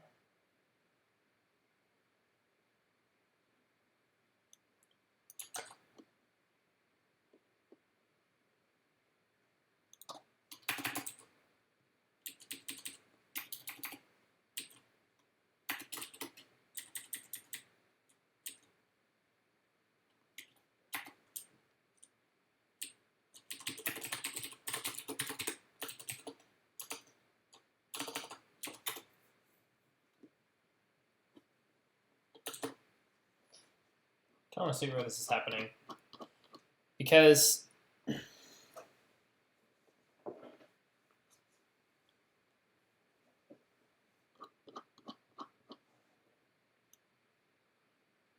I'm looking at this, I was looking at these three instructions here. It's doing load immediate and with immediate and then branch if it's equal. I'm fairly certain we only load up our immediate only loads an immediate value. So it's a bit weird that we're down at 14 here.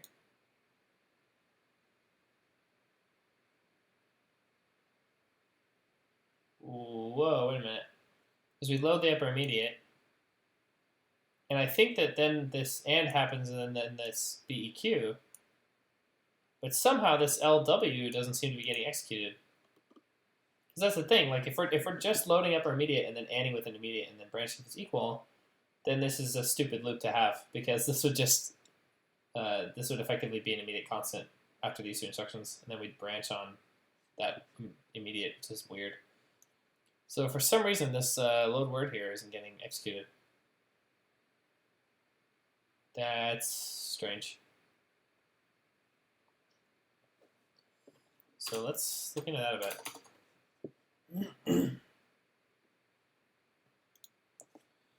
So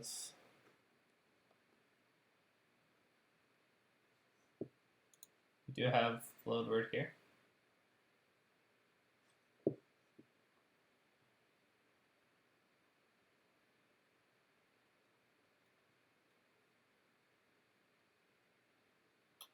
Guys, forgot a comma. Ouch. Would that really have been it though? Didn't look like it helped. Still forgot that comma. But this is strange.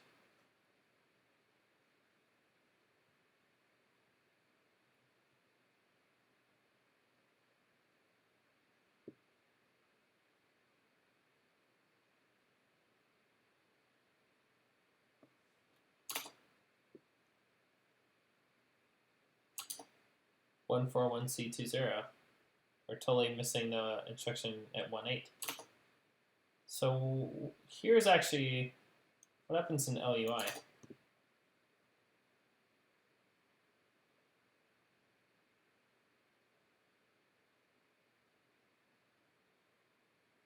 Match instruction opcode in here.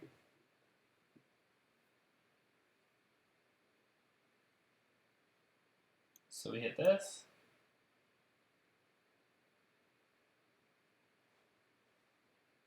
And go there.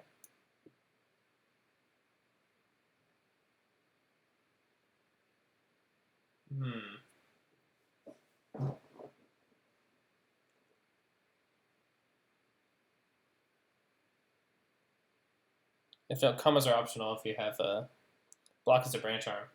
That's definitely what that looks like. Is that built? Slone 11, how's it going? Yeah, this is Rust.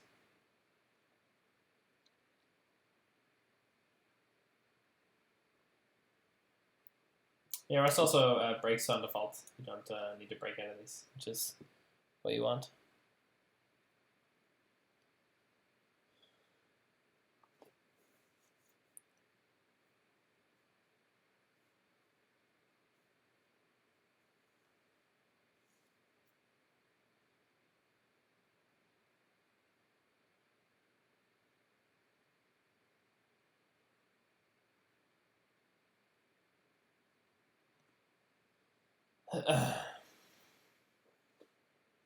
If note, I remember that GitHub issue that talked about having the PC increment after the match statement. Yeah, it's probably more correct to move it up there, especially for cases like this, because up here, like, it's going to add something to the PC, and actually this is going to be incorrect because of that. So let's move that up there anyway. And if that fixes the problem, I'm actually going to be a little bit angry, because it'd be here that we want to do that.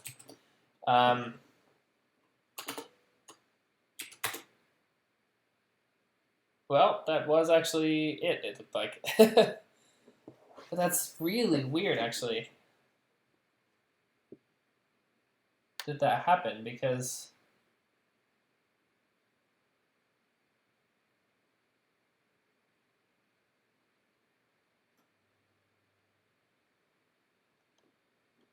let me scroll up here, because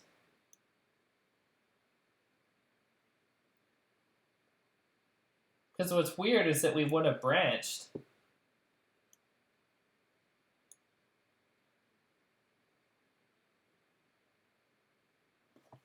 I think I actually totally know what happened here, guys. I think the problem is twofold, and I'm guessing that I actually, guys, I think I know exactly what happened. So let me look at the disassembly. So it was this is where the start of our loop is here, and it would go and run this through once, right? This 1418 1C 20. The branch would be taken, right? But because we had incremented the PC before, it was actually offset, so it didn't actually go to the right place. So the branch, instead of going back to, oh, wait a minute, hold on.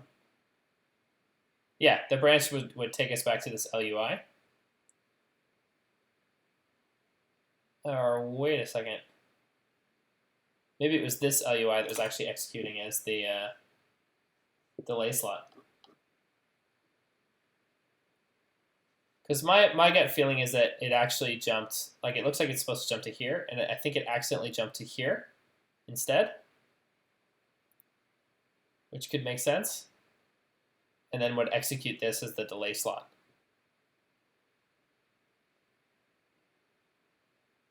Something like that, I think, is what was happening. In any case, incrementing the program counter where we do it now should fix both those problems.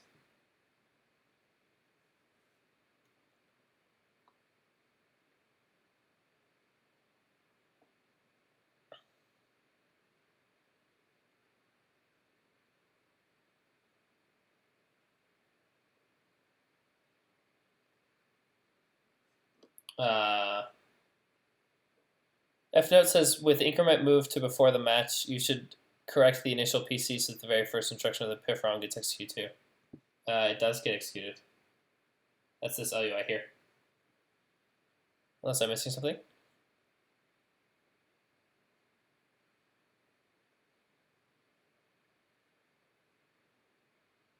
Pretty sure we have that part right. It's LUI MTC0, LUI ORI MTC0. That looks correct to me.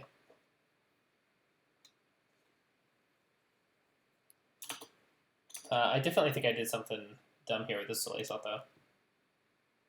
Just because this only would have worked if we hadn't changed PC here.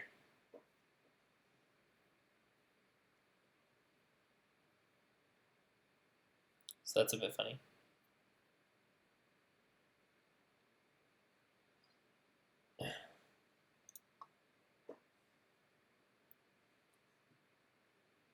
This might be kind of working anyway, but I don't think that's correct. Also, again, unrecognized virtual address at something, which is probably wrong, at 10. On this load here. Because I'm guessing that this load immediate and then do that, load immediate and then OR stuff, I'm pretty sure what that was doing was setting up to read that status register, which was offset 10 from the base of where those registers were, of the signal processor. So it's probably something wrong there.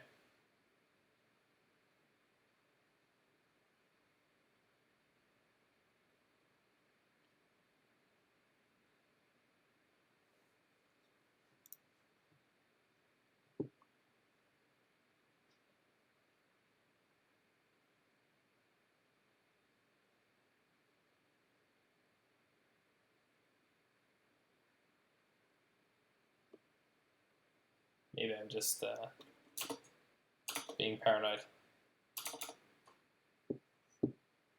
Don't think I am, though.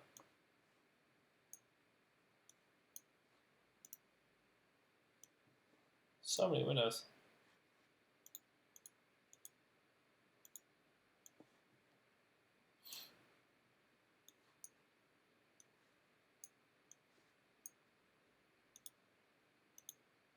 Okay.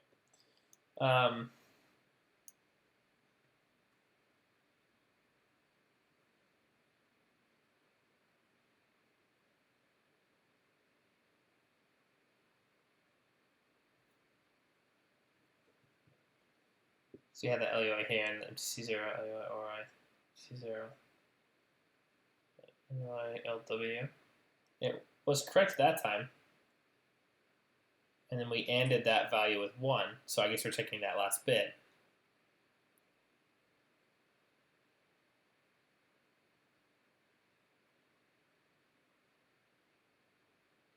And then we branched, which goes to 1.8.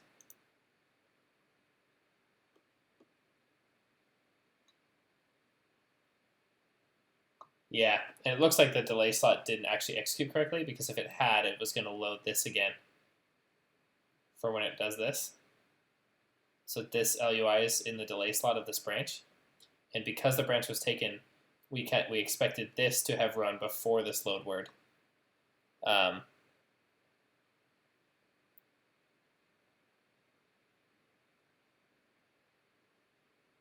Colin, isn't this loop waiting for the status register to get correct status or so? Yeah, it definitely is.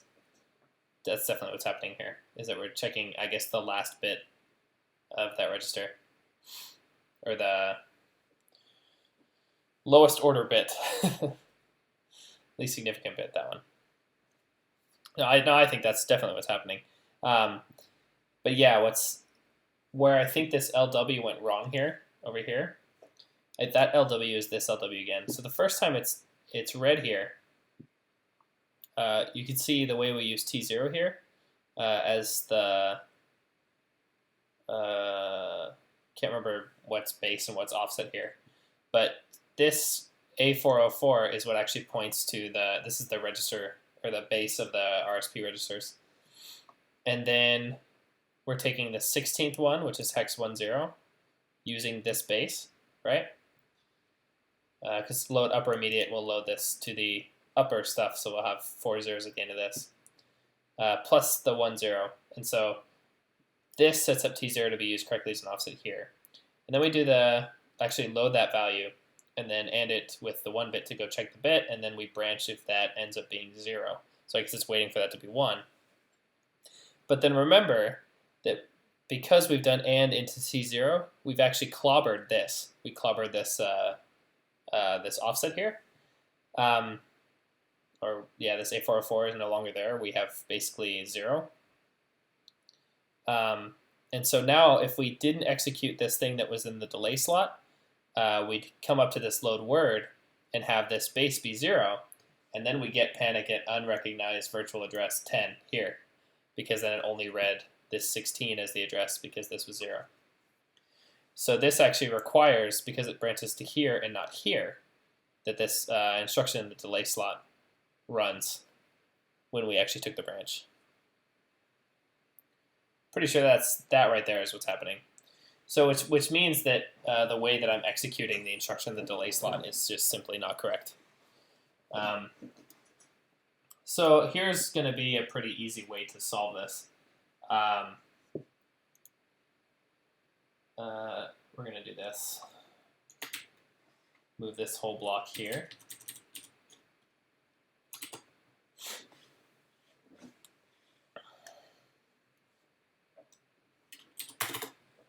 Function, I don't want to call it run instruction. Come up with a better name for a second. I understand this won't work yet, but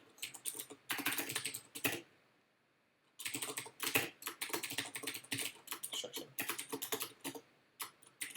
And it should be safe to just copy it here.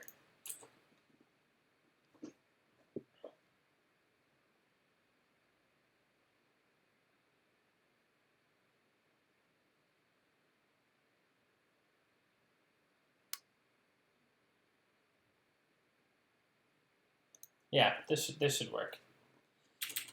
So let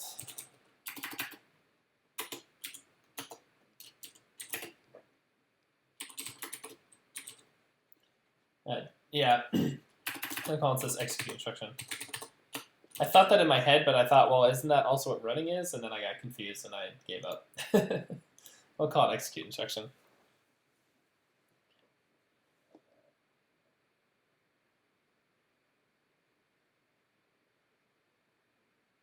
Amplify says, I don't think we should loop here, though, if the status register had the correct initial value, but I guess it's next step. Yeah, that's also correct. Or, well, if somehow it either had the correct value on startup or it did actually have to wait a little while, and then we would have gotten the correct value eventually. But yeah, you are also correct that status reg is 0, so that actually won't ever exit that loop. But I also think, as you said as well, that that's the next step. I think that this uncovered a bug, and we need to take advantage of that situation. So let's fix that. And then at least we'll be able to be back in the loop correctly. That'll be good. So we need to be the old PC is self.reg PC. Might come up with a better name than that. But yeah, we want to self run instruction old PC plus 4.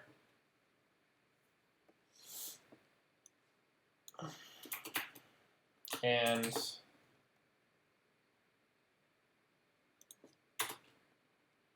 yeah.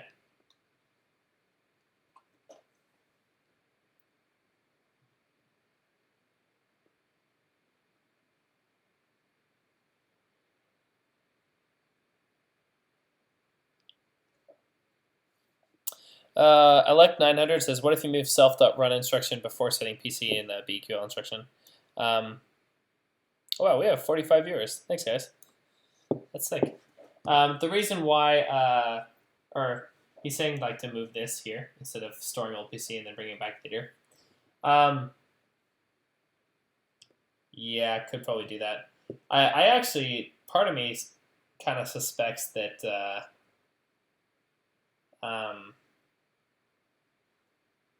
we might have issues with the order in which this happens versus where the PC is overwritten. But I don't think we'll ever actually run into those cases.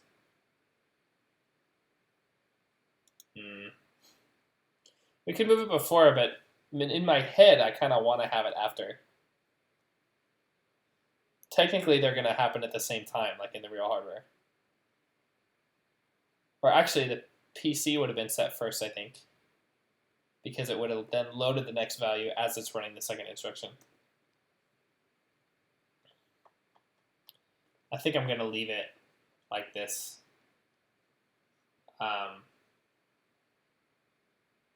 It just really fits better in my head. So if that's a silly reason, so be it. But I like it.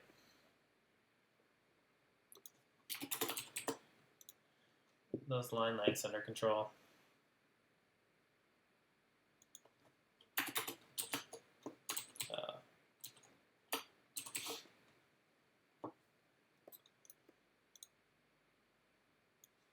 Yeah. That should work. Now all we have to do is this.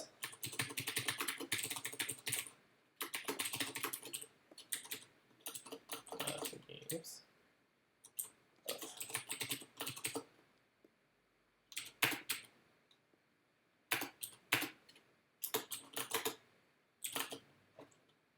Yeah, that's cute. Yeah, run instruction. We actually want an execute instruction here.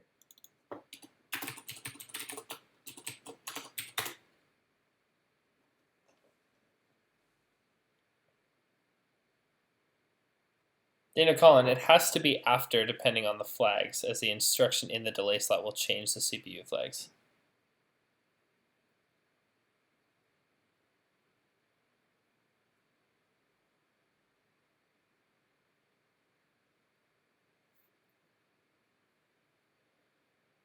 I know it can definitely affect the flags, but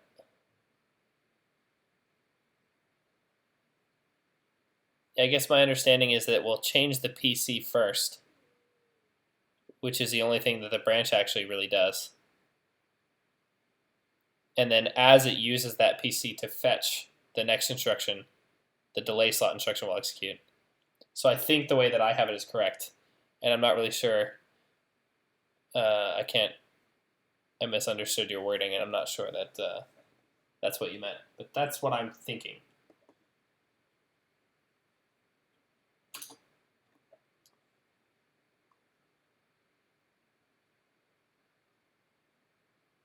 And we need to actually fetch this instruction from this.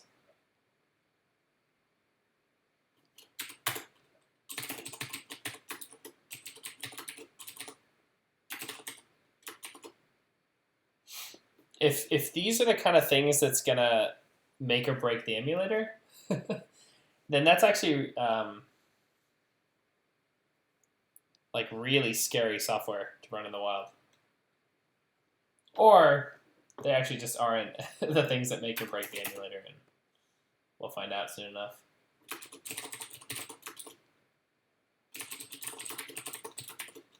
Yeah, let's actually put this in function as well.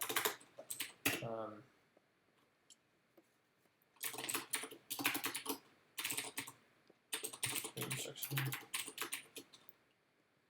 I think if you're just reading, you don't need a readable reference.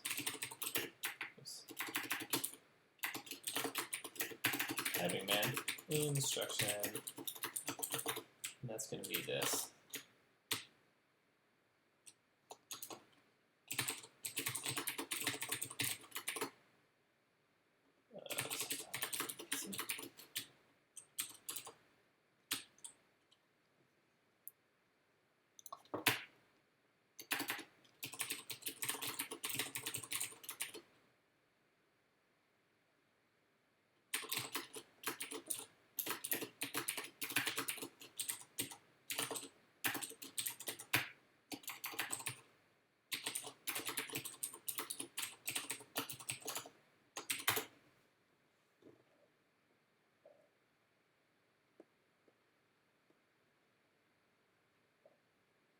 Those were my famous last words, yeah. If not, having TJ in the chat would be really great right now.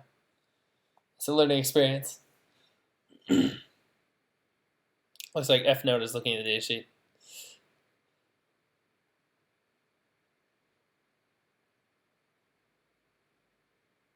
Daniel Colin, the good thing is if you get the delay slot instructions wrong, things will fail over quite fast, or will fall over quite fast. Yeah, I agree. GJ Nugget, TJ is at work. Yeah, I guess it'd be that time in that time zone. TJ would definitely know.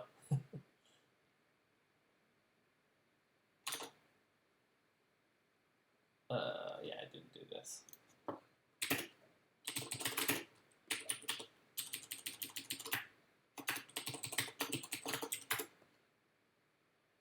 There we go.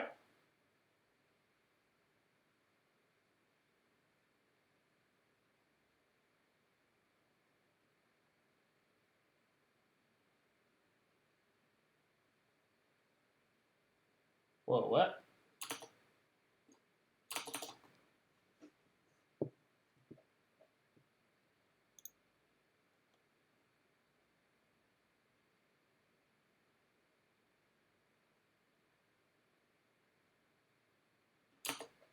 Huh. This makes me uncomfortable. Oh, hey, I know why. This is funny. We got an unrecognized instruction when we ran this. 2408000A. And then I looked at the disassembly. And that is, so this is our branch, and that's 2 instructions after our branch. This is LI here. First of all, we don't have that instruction implemented, but the bigger problem is that this should never have executed here, because we were just looking at this loop, and it should have executed this instruction in the delay slot and jumped back up to here, and then kept looping if we implement this correctly. Unfortunately, what we actually implemented, or what we actually did, is I think instead of loading this delay slot instruction, we accidentally read this one. And the reason is because we read this instruction, increment the PC, which means the PC points here, and then we go and execute stuff. And then what I did for the delay slot is I read the current PC and I added 4, which would have been this one. But yeah, because we incremented the PC here, adding 4 to that old PC here is not correct. So that should fix that. Bingo. So now we got our loop again, and it's still waiting for that status register to have something other than 0 in it. So what I want to do is we saw in this thing here, excuse me, and I just want to double check our implementation of and I. Okay, it literally does just take that register and AND it with this immediate value. That's good. So it's ANDing it with 1, which means it's checking the least significant bit. So if we can actually find these registers again. So that first bit, it looks like, is the halt bit. Interesting. I'm going to search halt in this. Oh, I searched half. So you can either set it or clear it. Actually, this can probably make sense. If the RSP starts up in like a halt state, which means it won't actually do anything, it could actually make sense if this bit is 1 on startup. And then if we would set it later, that might be one of the things that actually makes it start going. I just want to look at that really quick here.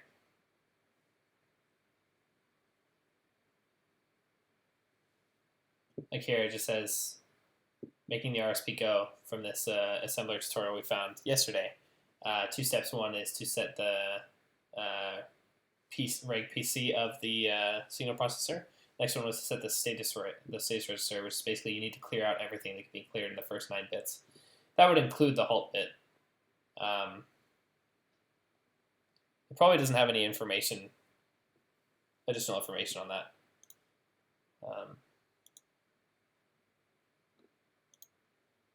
I think this is like the same document actually, but I'll search halt in here anyway. Yeah, same thing. Yeah, I'm fairly certain of that's how this is going to end up working. But just for the case, we'll search N64 RSP halt bit. Here I have some lifecycle stuff here. Actually, we can read it right here on Google. The RSP is stopped by setting the halt bit. And I guess from the code that we've seen here, we can conclude that, yeah, it seems to be what that was. So I just want to look at our disassembly one more time.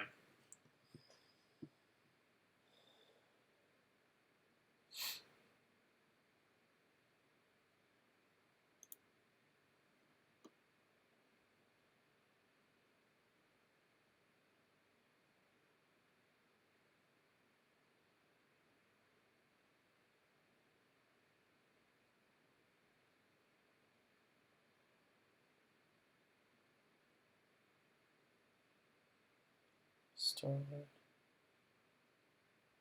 to looking at what this other instructions that might test this are.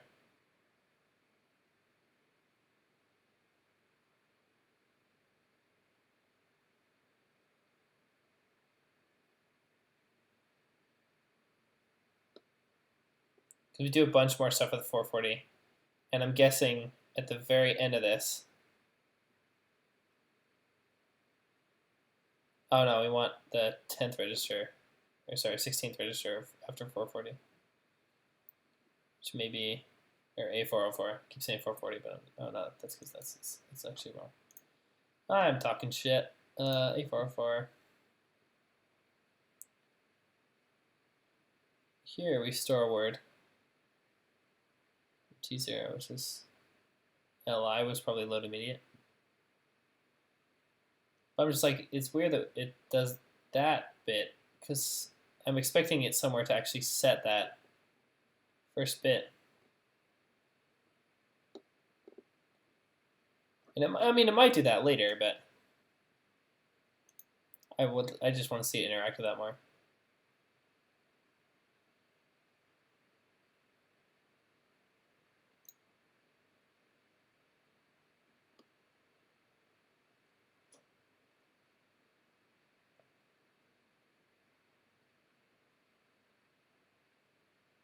The PGA nugget is saying, yeah, you should wait until the halt is 1. That means the code is clear to continue. Right, but it's like,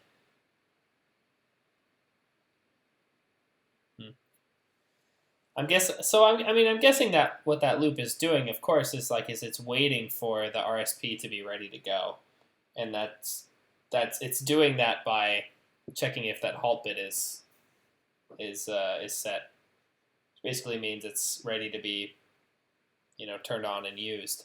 But I was just kind of looking through the code to see where we actually set the halt bit. But I just kind of brain farted and realized that if we load immediate 10 here, and then put that in the register here, which is, I guess, what this code's doing, we're actually going to be fine, because this 0 is going to clear that halt bit there.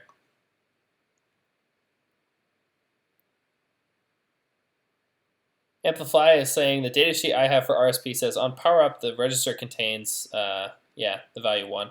So halt is 1, and I guess we're just syncing power up. Yeah, I think so too. Cool. I'm convinced after just looking at this code and what it expects that that's going to be correct. So let's go back to our status register.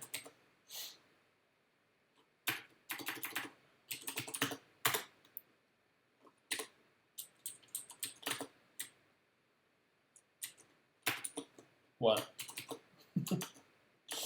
There we go.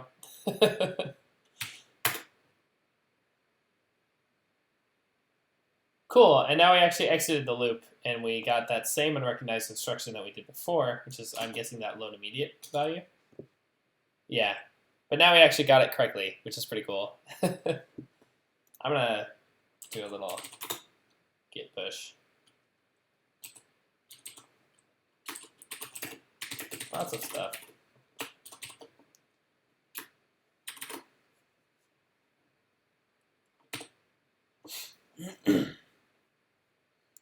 F note, I have to go eat dinner now, be back in a bit. I am not sure how much longer I'll be going, actually. I kind of had a light dinner, expecting to make myself dinner about this time of night, and I'm kind of looking forward to doing that. But let's implement this li instruction, because that'll probably be easy. Let's do that quick.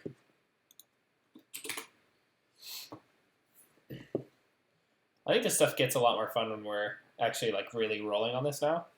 At least it feels like that. Okay, let's actually search load immediate. Because I'm pretty sure that's what it's going to be.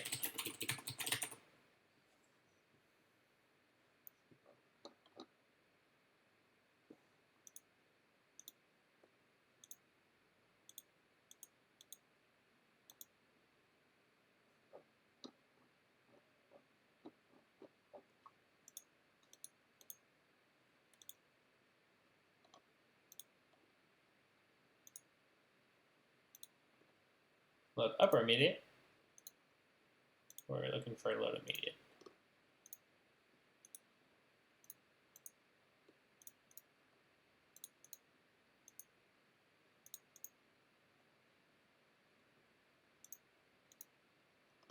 I'm guessing it's going to be the same as load upper immediate without the shift, but I just want to see it in the datasheet so that I feel better about it. Just trying to be somewhat detail-oriented. So let's actually just scroll up from this and see what we find.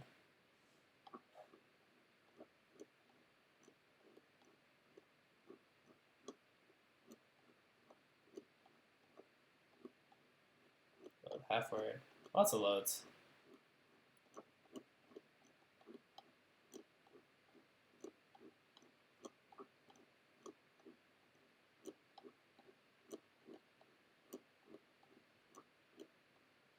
Okay, I think these were actually alphabetical. Did I miss it?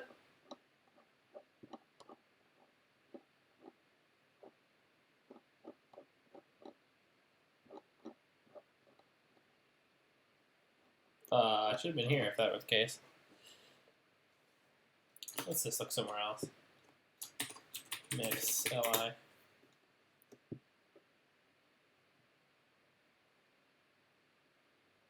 Okay, li is a pseudo instruction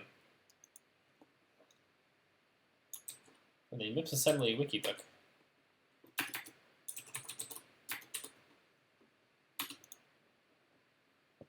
Load immediate is pseudo instruction that loads an immediate value into a register. This actually translates to LUI and ORI. Wait a minute.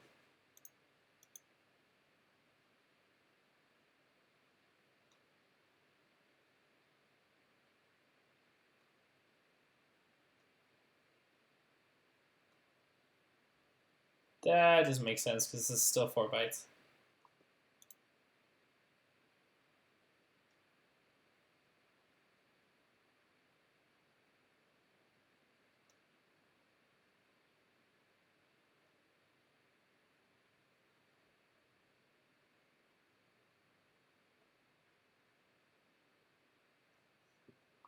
Maybe the translation is just a bit different.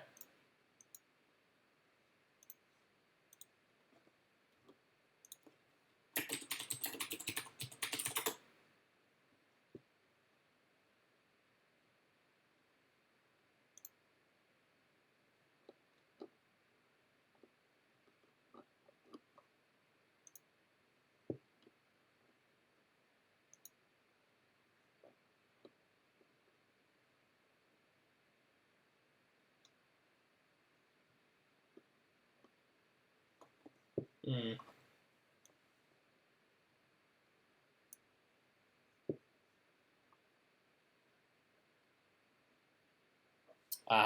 Here we go. Graphene Punk says maybe it's specific to N64 CPU. I think that's really unlikely. Frankly, I don't think this this would have interpreted it that way. And when I read this code, this is definitely what's happening here. Like, this looks like the right instruction. When this document looks like this is it, translating some pseudo instructions. If we load immediate with this, that's going to be a small number. It's add immediate, RT, RS, and small.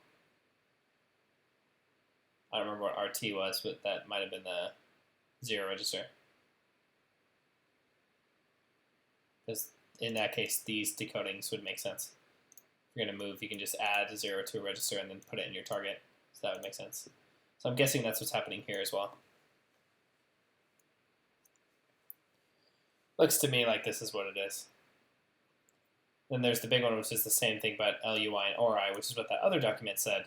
But the number that we're actually loading is like 10, so I think it's this. I think it's add I. So let's go ahead and look for add I then.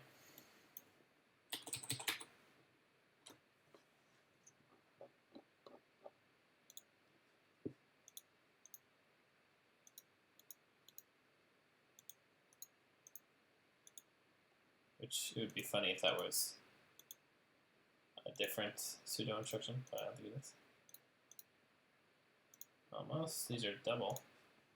There we go.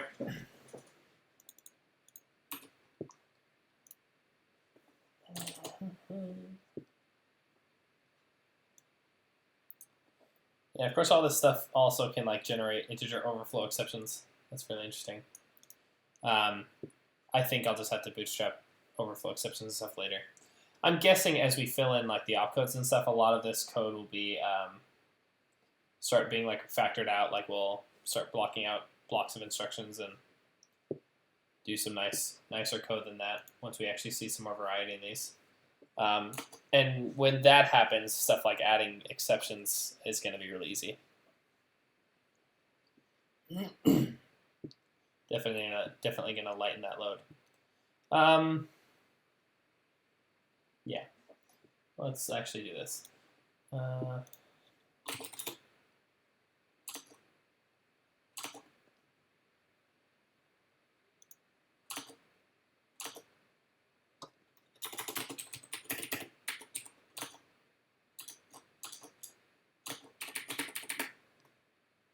Sort of actually up here.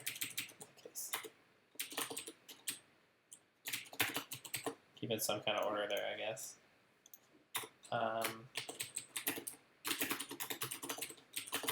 Okay, and that was, these are all the same.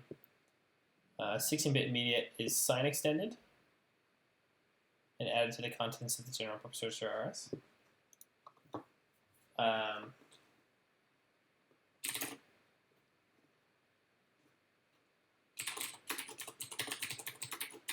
We call it sign extend immediate. Yeah, that'll work.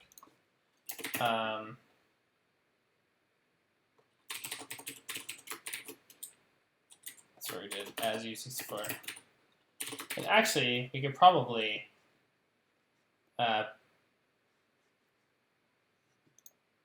do this here. There's a couple places where we use this.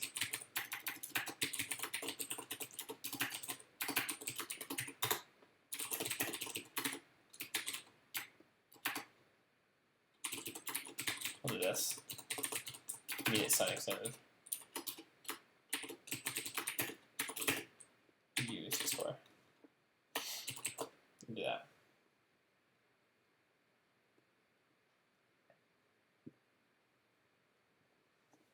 And then actually implementing it will help. So that's going to be self.immediate as U64. That's actually all it is. But that'll make this read a bit better here.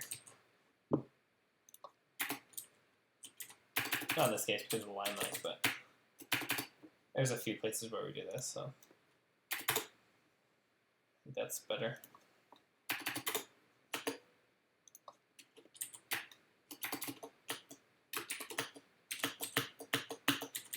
What?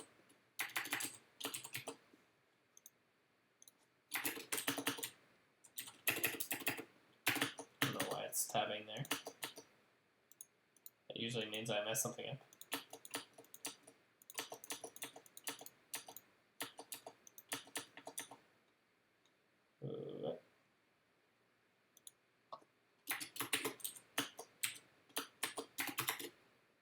What?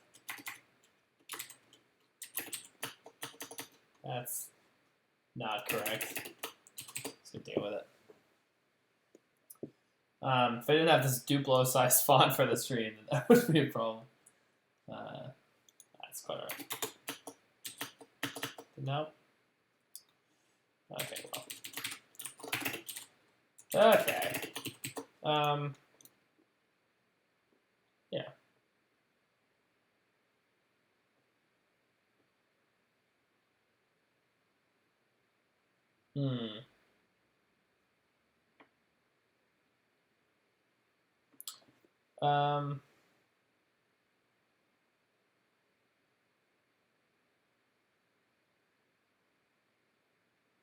Wait a minute.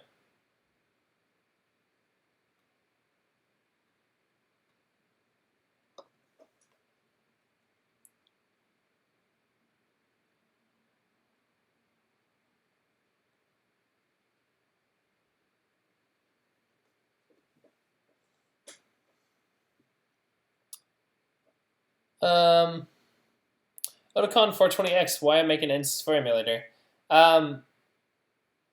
Because I think it's going to be really hard.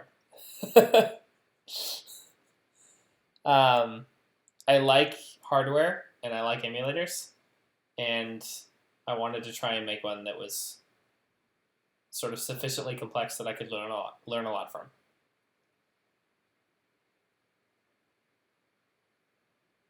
That's a good answer.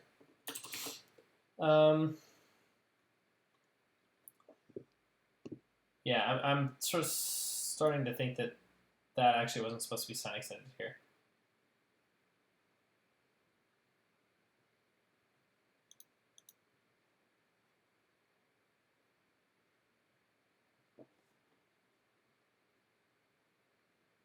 Because like these ones will cast through I16 up to U64, and then you get the sign extend that way. Whereas this one I don't think was supposed to be sign extended. So I think I actually want to put these back.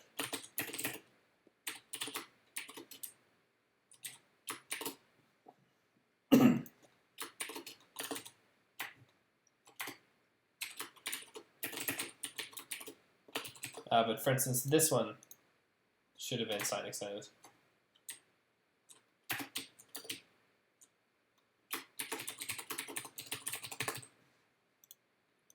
This actually has I16 and then has U64.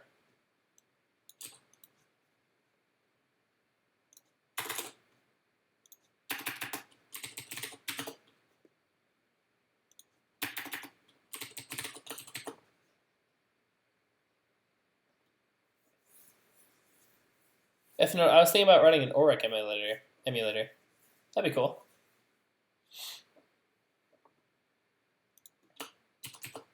There's a few still on my list that I want to do, and this was just the one I wanted to do most.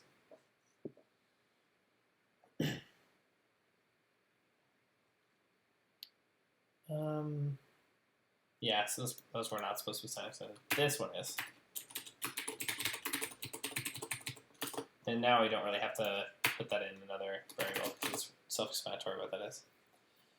So we're going to actually add the numbers now.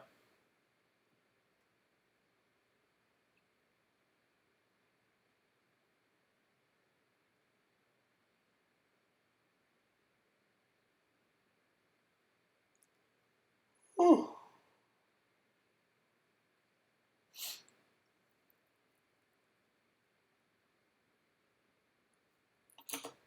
Yes, it's self.write reg GPR instructions RT as usize.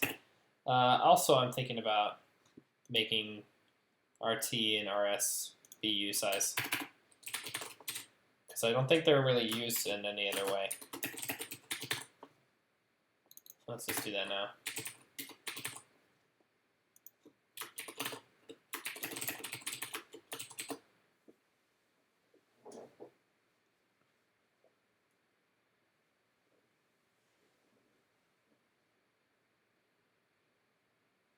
If not, I'll leave the name Rust Auric for your Rust emulator and think of some other name. No, go for it, man. I don't think I'll do Auric anytime soon. But it'd be really cool to see. So you should take that.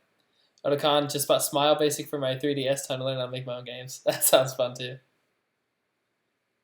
Graphene Punk, I might do Acorn Archimedes A3000. I have no idea what that is. I guess it's some old British machine. Wasn't that the Acorns? I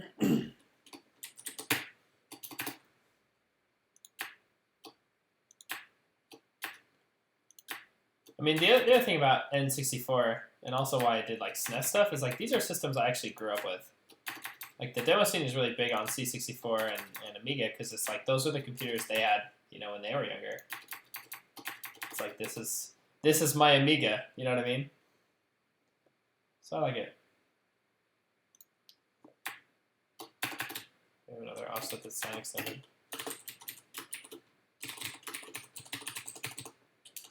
Really?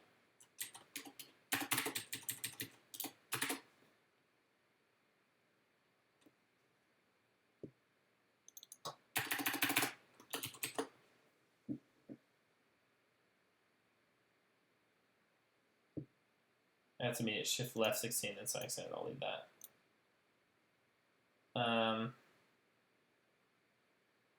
Yeah, it cleans some stuff up. Graphene Punk, yeah, first computer with an ARM chip. Interesting.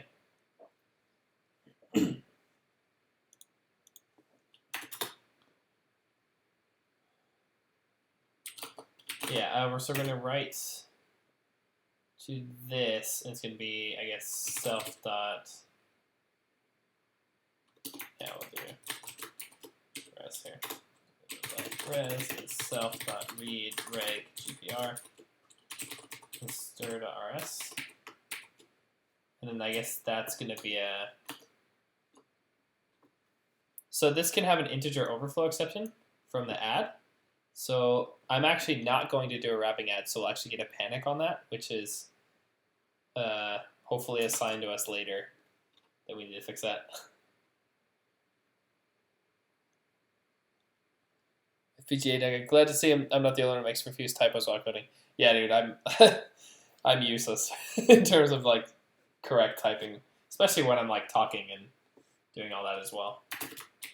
That definitely does not make it any easier.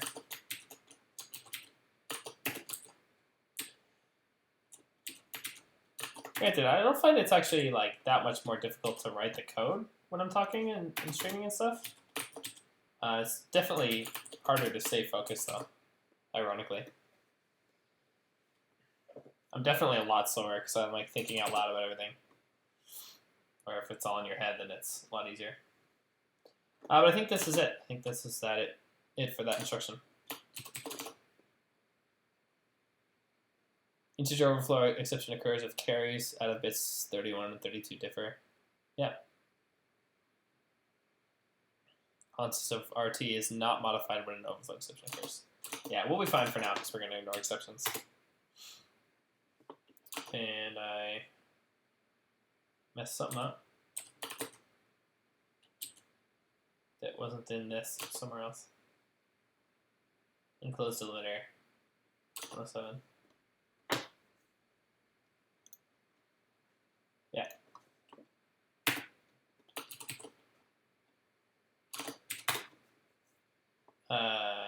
Reg GPR. I did that earlier.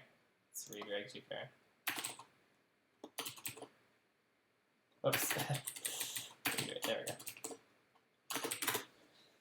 go. Wasn't that not the instruction we were just doing? Did I?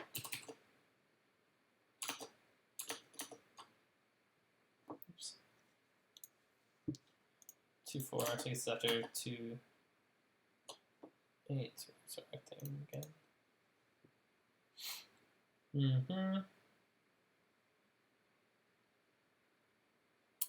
Oh, wait a minute, guys. First of all, the branch in this case, the branch was not taken, and so we're not supposed to execute the instruction on the delay slot.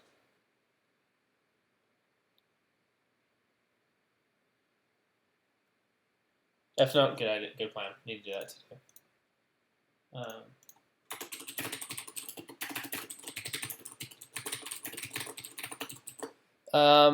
Oticon 420X, what's the first game you're going to play when it's done? No idea. I'm going to play a bunch of test ROMs first. It'll be a ways out. Joe Haas, is mechanical keyboard comfortable for doing long systems of coding? Very much so. Very much so. Graphene Punk, apparently there's a quirk with N64 edition. I think the quirk is actually exists between this keyboard and this chair.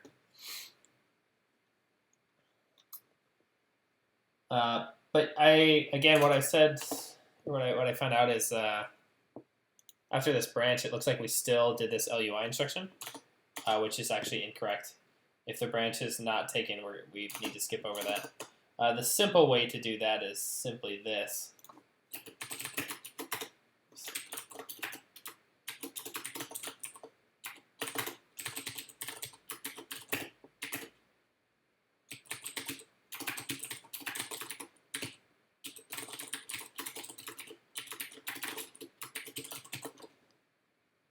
Right, because then we'll actually just jump over it.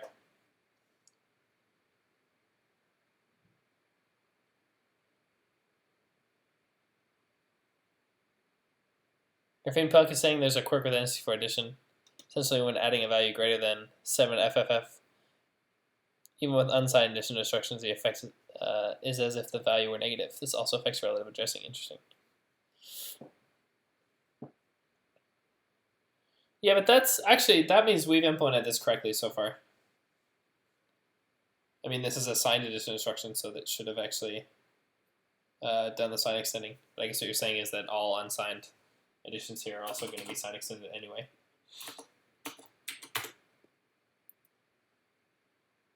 So now we did the branch instruction, and because we didn't take the branch, we skipped the delay slot, and now we've still cannot read our add I instruction, which is strange. Which is strange. FGA Nugget, there's also another array with floating point multiplications, but that's a long way off, yeah. So much of this stuff is going to be interesting, to say the least. Both to find the information and to fix it.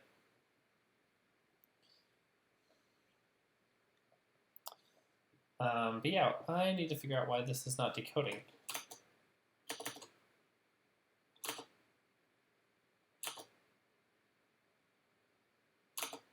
Let me look at actually this instruction.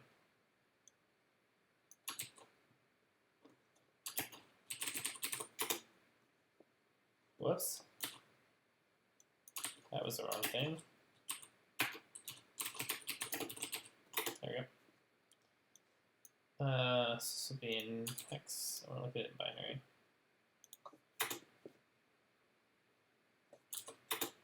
What? What is happening here?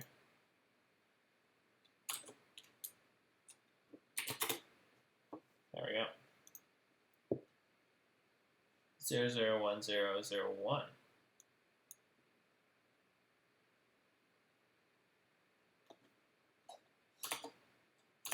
Wait a minute.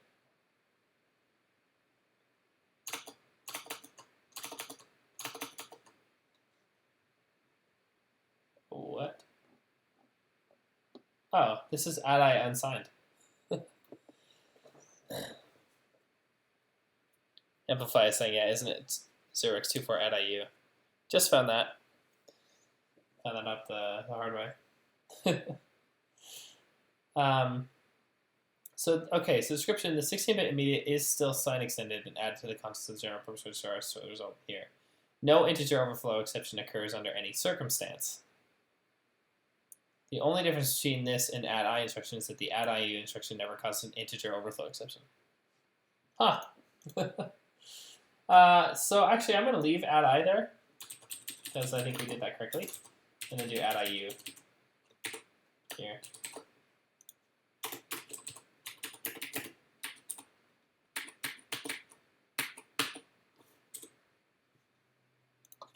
It's funny. And of course, we don't handle exception overflow here. And the way we'll handle that is we do wrapping add here.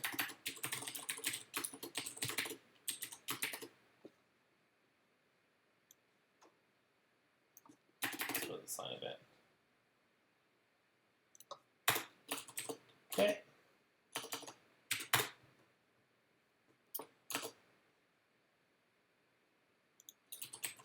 Whoa, that's an unreachable pattern?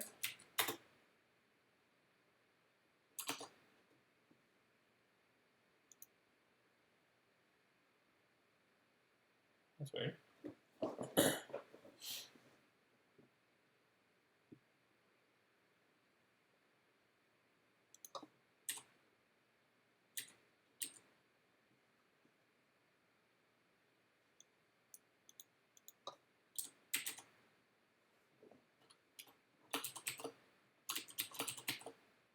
Oh, okay, I forgot to write that. There we go. Okay, so it looks like we got over that add-IU, and then we had LUI. Then we had different unrecognized instruction. So let me look at this again. Yeah, so that was this. That's LUI, and then we had this store word, it looks like. And so it looks like we're going to be writing something back to that value now, back to that register. That's pretty cool.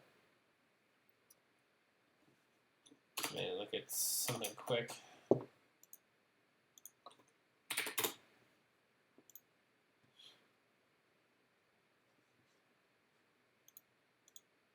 I know the value we're going to write is 10 decimal. And I wanted to see what bits that this was actually going to send or set in this register. 0, 1. Just hit the broke bit. I wonder what that means. Oh wait, right here.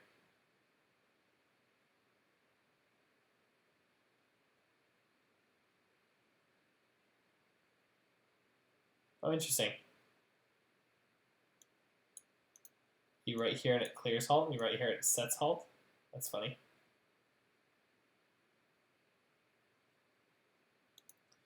Yeah, so it will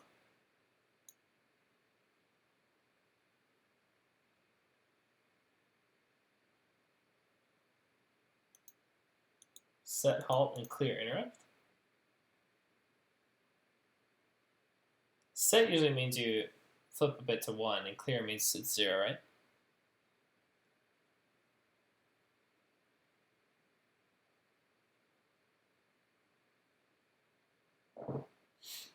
Maybe I'm just totally misunderstanding what's happening here. I'll look at this again. I'm kind of trying to decide if I want to, how deep I want to go today now, because it is about 10 o'clock. Might just be where I stopped today. Actually, I think it is. I'm getting pretty brain dead. Yeah, so I think I'll stop here. I'll do a quick commit and push. And I usually end with questions. So if you guys got any, I can commit. You guys can ask those.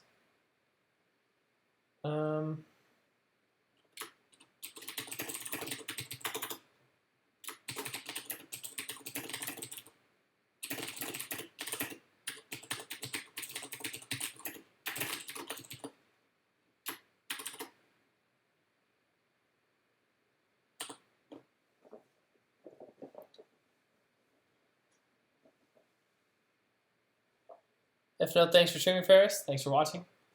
This is actually pretty fun for me. New school, what's for dinner? It's actually going to be tacos. It's kind of funny. So I have my own apartment in Norway, and then I also have like a shared apartment in the U.S. based on some work stuff. And I'm like really lazy and don't cook in the U.S. I actually eat a lot of Soylent, and then whenever I'm here, I just make tacos, and it's just kind of a nice thing that makes me happy. So it's gonna be tacos. Amplify instruction decoding looks nice now. Yeah, actually it's looking pretty good. I suspect that will get better over time as well. Ion 1, thanks for the stream. Yep, thanks again, guys. Graphene Punk, no questions, just enjoy learning along with you. Cool, I like this too. It's like having company. Irazor X0. Here's a question: why do I always come to streams as they're ending? And that's like the worst superpower that you clearly have. I think you're just an unfortunate superhero.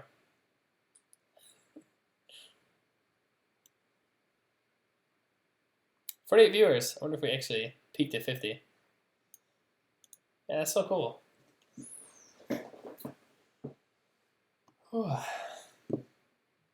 Yeah. Anything else?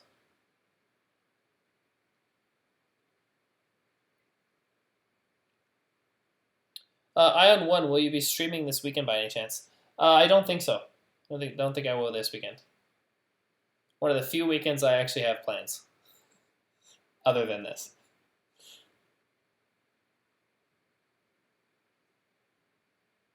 So unfortunately I won't be, and I'll be in CET time for another week, and then I'll head back to PST, and then I'll probably take a few days to recover, and then I'll start streaming like really regularly. Is the plan. Like if it were up to me, I would do this every day, but it just hasn't worked out that way in the last few weeks.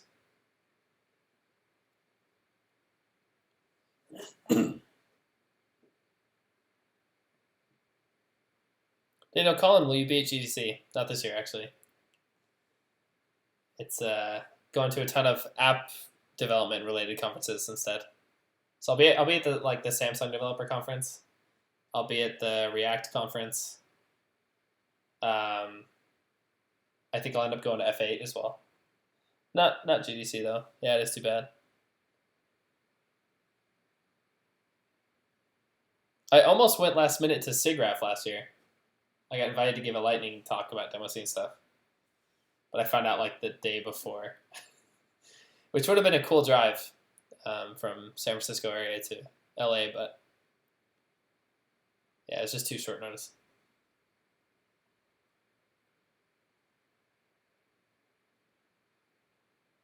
But Dana Collin, I will be at Soul School again this year, and probably Tearsuck.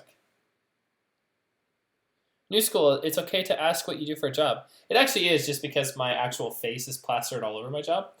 So it's kind of inevitable. I work for a company called Fuse out of Oslo, and we make app development tools that are really awesome.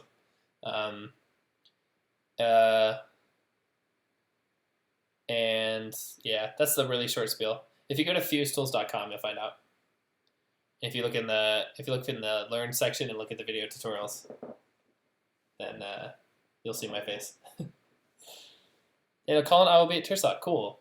Really happy to see you there. I'm really bummed I missed it last year. That was the first time in like 5 years that I hadn't been there. Ever since I moved to Europe, I went every year. So yeah, got to make that work this year. Although there's a chance I might not be able to, because of work stuff. But we'll find out in the next couple of months. Oh yeah, and specifically what I do at Fuse is I'm a like tech evangelist and developer evangelist. I used to be a developer for 5 years or so, and then now I'm doing excuse me. Now I'm doing marketing for a product that targets developers. So it's just like come to demo bit in Slovakia. I've never been to Slovakia. I think that'd be really fun. And it's going to be hard to swing with work stuff and but yeah. At least in the next year, I won't be in Europe as regularly as I have been previously.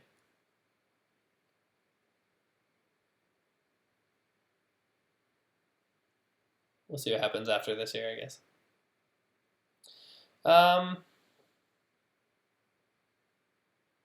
Yeah.